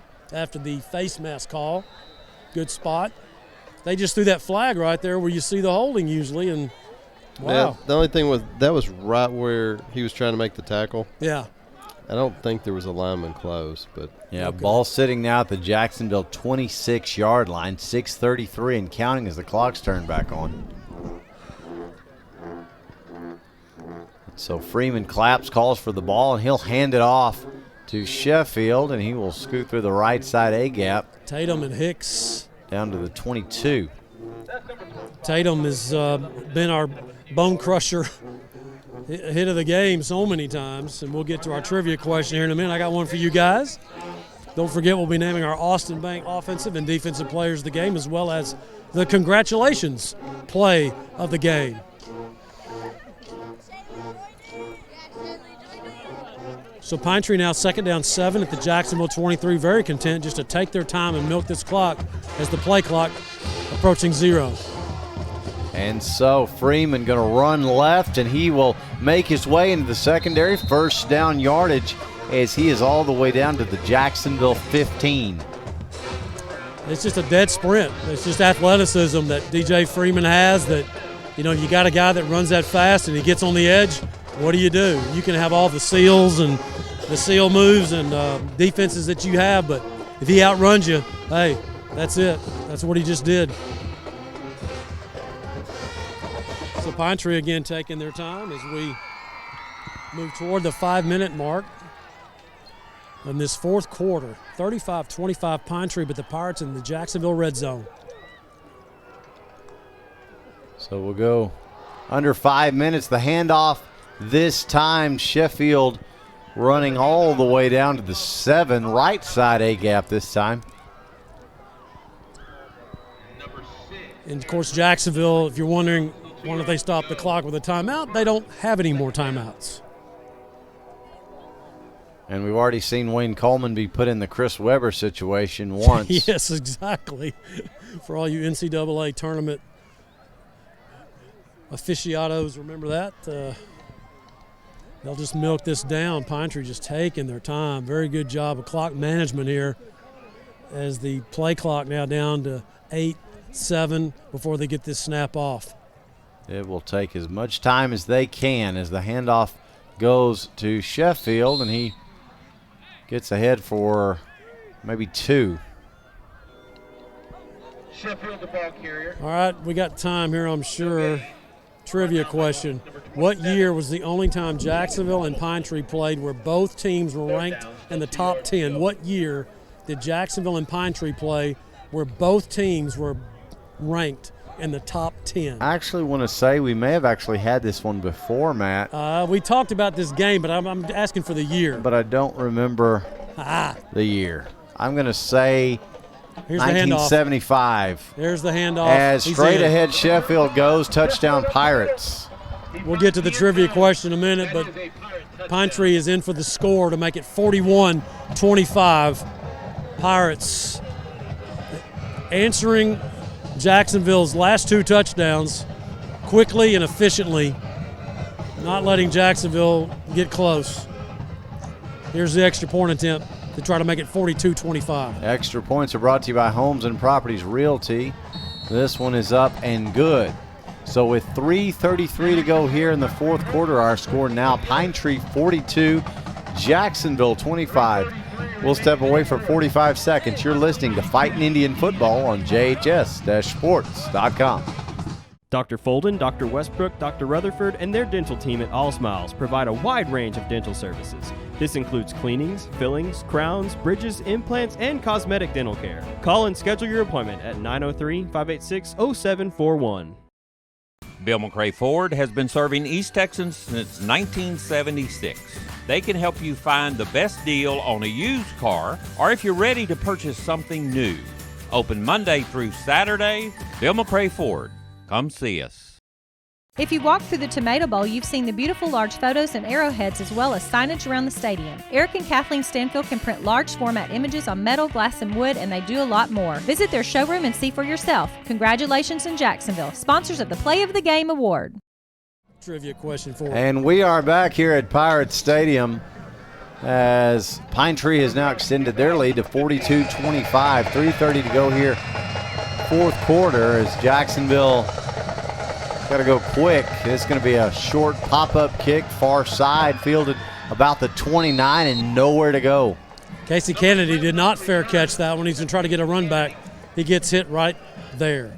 So, trivia question. All right, Todd says 1977.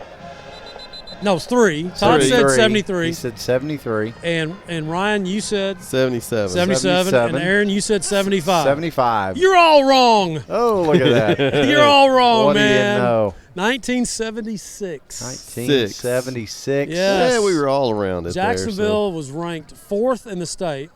Pine Tree was ranked 6th. It was the largest crowd in Tomato Bowl history. I mean, they had to shut the gates about 6:30. I mean, there were people down on the grass, down in the end zone. We have an injured Pine Tree player that they're attending to, but we'll finish this. And it was just a massive crowd. Jacksonville won the game with 11 seconds remaining. The quarterback, also the kicker, can anybody name him who it was? 76. I cannot. Mark Bell. Yes, of the Bell Department Stores. He was the grandson. He was the quarterback. Also, he kicked an 18-yard field goal with 11 seconds to win it. Kirk Aldridge had 225 yards rushing on 29 carries, 3 scores. Wow. Yeah, massive game. So you win that game, what happens? They go on to lose the next 2 games to Jacksonville, to unranked Henderson and Kilgore. They stay home with an 8-2 record. Pine Tree goes to playoffs. Oh, my goodness. With a 9-1 record. Well, that's back in the day when not everybody made the playoffs. No, just the team that won the district championship. That's it, yeah. So I mean, it was really sad, man. We stayed home 8-2 after that massive win. Oh man, it was what a night. And then the next week you get upset by Henderson 7-0, and then you get beat by Kilgore. You stay home 8-2.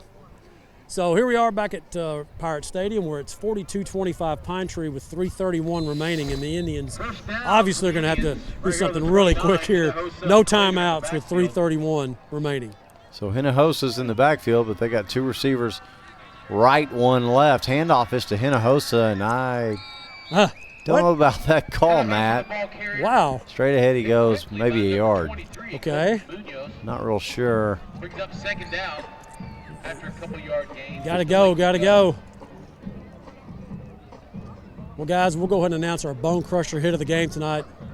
The one and only, the junior Bryson Tatum with that massive hit in that second quarter, Aaron, you talked about. Dar Chiropractic, we appreciate them sponsoring the bone crusher hit of the game. If your body needs an adjustment, call Dr. Darwin Dar. He's your hometown chiropractor. So now handoff again to Hinojosa, and wow, I don't know. Maybe 2 again, but you do not have time to be running the ball. I don't know. 2:42 and counting. Not sure about that. Yeah, not sure. Stay tuned. We'll be announcing our Austin Bank offensive and defensive players of the game for Jacksonville. Austin Bank is your community bank, locally owned and operated since 1900. And, of course, our congratulations play of the game. We'll also be announcing that pretty soon as well, as the clock goes toward the 2:20 mark and counting. And the Indians have no sense of urgency right now. I don't understand. 3rd and 5 on the 34. Clater has to throw. Picked off. It's intercepted, and that should just about do it. Trying to look, he was looking for Chris Carpenter on the out route, covered, threw back. What you never do. Throw back across your body. Back across your body to the middle of the field to Tyrese Gibson, and no chance, picked off. And there's a lot of football studying that Patrick Clater is going to need to do. But I mean, there's still several games to go here, but that's just one of those no things. You just do not do that. It's a fundamental thing. Don't throw across your body, and don't throw in the middle back to the middle of the field. So Pine Tree gets the pick. They'll take over on their own. On the Jacksonville 42, and they should just run the clock here. Yeah, they're going to have. Take a knee. Well, they jump. Or Jacksonville hit somebody. False start on the offense. So a rare offensive miscue. Yeah, So you're basically in victory formation and you're false starting. Yep. Okay.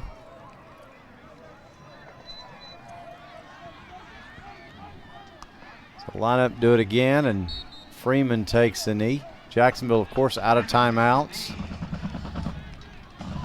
So the clock at 1:54 and counting, and they'll be able to just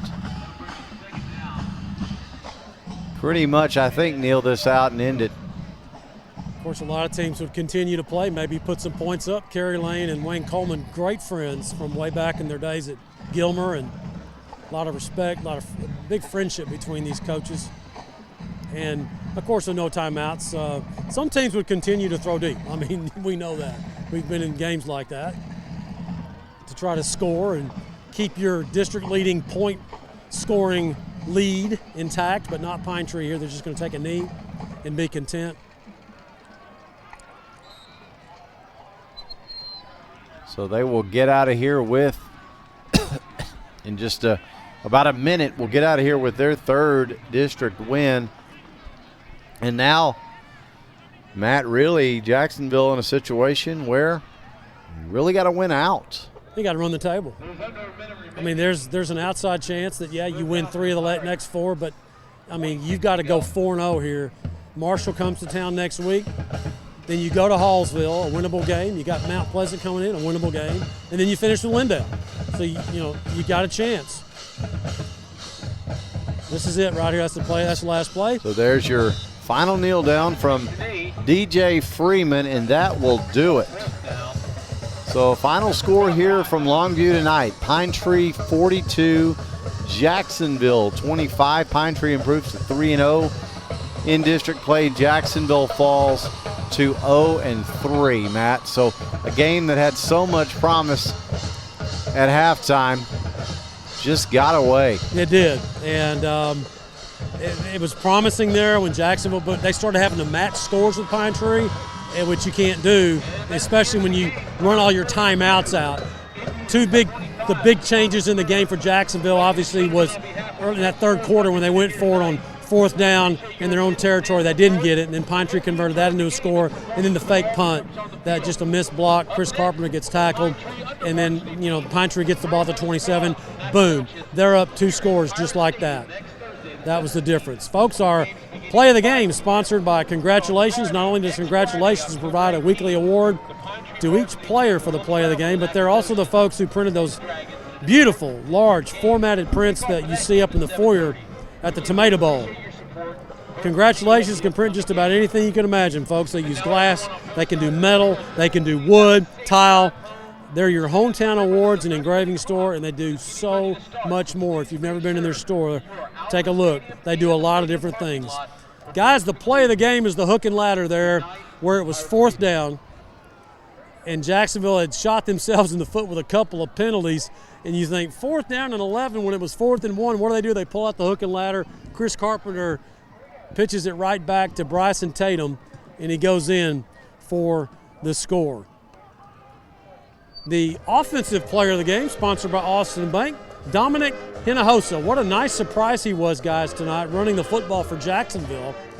And, if Jacksonville had not been gotten behind there, boy, it would have been so nice to be able to continue to feed Hinojosa. So Dominic Hinojosa, the offensive player of the game for Jacksonville, sponsored by Austin Bank, your community bank, locally owned and operated since 1900. Defensive player of the game, guys, this was a hard one, but I'm going to go with Justin Hicks from his nose tackle position. Boy, he was obviously outsized up front, but he really stuffed it up there a lot of times in the A-gap for Jacksonville. So Jordan Hicks, the senior defensive tackle, is your Austin Bank defensive player of the game. We'll get Wayne Coleman's comments here on the All Smiles post-game halftime interview right after he addresses his team. Todd, if you want to go ahead and start the statistics until I can get Coach Coleman. All right, we'll bring it back in up here, Matt. Post-game statistics are brought to you by Randy Gorham, CPA. Randy has been your source for accounting and income tax needs since 1984. And Todd, this one did not end up the way Jacksonville wanted it. Certainly didn't end up the way it looked at the half. Let's break it down. The Indians finished the game with 51 plays on offense for 312 yards, 117 yards passing, and 195 yards rushing. The stat that I think really changed in the second half, Aaron, we were 1 for 1 on fourth down in the first half, but we finished 2 for 6. The quarterback, Clater, finished the game 8 completions on 10 attempts for 117 yards, 3 touchdowns, and 1 interception. Our receivers tonight, Freeney had 2 catches for 47 and a touchdown. Carpenter had 2 catches for 31 yards and a touchdown. And Bryson Tatum scored on the hook and lateral for a touchdown there. Rushing tonight, Richardson finished with 12 carries for 61 yards. Hinojosa had 12 carries for 52. And Gibson had 4 carries for 46. Tatum had 6 for 21. And Patrick Clater had 3 for 12. So just not quite to be for Jacksonville. And Pine Tree really finding another gear in that second half. They end up with 42 points, keep their scoring pace for the season. Slowed it down a little bit, though. A little bit there if you're Jacksonville. But, Todd, let's take a look at those Pine Tree numbers. Well, we kept their offensive numbers under control by giving them a short field a couple times there in the second half. But they finished with 50 plays on offense for 395 yards, with 71 yards passing and 324 yards rushing. Their 2 backs carrying the ball. The running back Sheffield finished with 24 carries for 176 yards and 2 touchdowns. And the quarterback Freeman had 17 carries for 148 yards and 2 touchdowns. So not a lot of surprise with Pine Tree as far as what they were going to do, but they were just very effective. Obviously, when you're running behind, you get to run behind those guys, as Matt said earlier, those monsters up there. You can do a lot. You can do a lot of good. So they were able to do that. The final tonight, again, Pine Tree 42, Jacksonville 25. And Matt, as the huddle is breaking up, the Indians heading to the locker room will send it down. You get a chance to talk with Coach Wayne Coleman. Yeah, he's visiting with his junior quarterback, Patrick Clater, and encouraging him right now. So, Coach, that first half was about as well scripted as it could be, as that you said coming into the ball game. Second half, you just had a couple plays early in that third quarter, the fourth down and the punt fake. Just didn't go your way. Yeah, just, maybe 2 plays, just, short field messed for them. up. I should have told the ref they're going to hold my tight end on the punt fake. Golly. Whenever you're running something like that, you got to alert the officials, hey, we're going to fake this punt. I'm going to slip my tight end out. And I should have told them, watch out for the holding. Well, they finished with under 400 yards of offense, which is way under what they've been averaging all year long. And I know that's not good. So that's, that doesn't make you feel good not winning the ball game. But your defense continues to play a little better, tackle better. They just had so many weapons.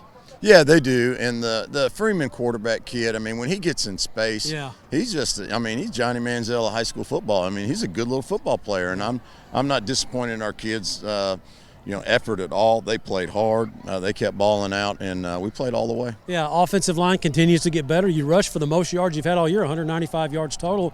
Hinojosa had 52, and Aaron had 61. So I really like the way Hinojosa came in that first half and really ran the ball well, and Aaron ran hard in the second half. I don't think people realize kids make mistakes, coaches make mistakes, but I don't think people realize our ability. Our 11 kids on offense lined up. They played extra coverage on our receivers, and we had to run the ball up their tail while they were doing that. And then as soon as they brought the coverage into the box, we drop back, execute big pass plays and stuff. That's pretty good stuff for high school football players to do. It really is. And you said near misses. The Carpenter had beat his man 10 yards and just didn't have enough to enter that pass by Patrick. Those little things, Coach, they just add up. And people look at the score and they say, oh, you got beat 17. But if you look at some of those, it comes down to about 4 or 5 plays. Yeah, when your teams are this closely matched, that's the way it's going to happen. one team is, not going to make the mistakes, or they're going to make the plays. Like, we knew they were going to throw the ball to number one at the end of the first half.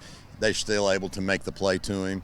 We missed a deep ball to Chris. But, for the most part, our kids played their tails off against a team that really has improved a lot this year in Pine Tree. Yeah, they really have. I know you're good friends with Kerry. He's doing a great job. And Marshall's coming in next week, coaching, and, we got 4 games remaining, and you still control your own destiny. Well, and nobody's going to feel sorry for us. We got to get back to work. If there's nothing else going on right now, these kids are learning the value of a hard day's work and the ability to bounce back after a bad day of work. And I'll say that to these kids, they show up every day for practice, and they keep grinding. There's not one bad attitude in that locker room. Coach, well said. Thanks for visiting with us. Thanks, Matt. That's head coach Wayne Coleman on the All Smiles post-game interview. Appreciate All Smiles Dentistry for sponsoring all of our conversations, including smoke signals, with head coach Wayne Coleman. Aaron, back up to you. Thanks, Matt. That will just about do it from Longview tonight. Ladies and gentlemen, we thank you for tuning in on jhs-sports.com or however you may have been listening. We hope you'll join us next week as the Marshall Mavericks come calling at Tomato Bowl. We will have our countdown to kickoff sponsored by Texas Farm Bureau and Dairy Queen starting at 6:45. For Matt Montgomery, Todd Travis, and our producer Ryan Travis, this is Aaron Swink saying thanks for listening to Fighting Indian Football on jhs-sports.com. Enjoy your weekend. Good night.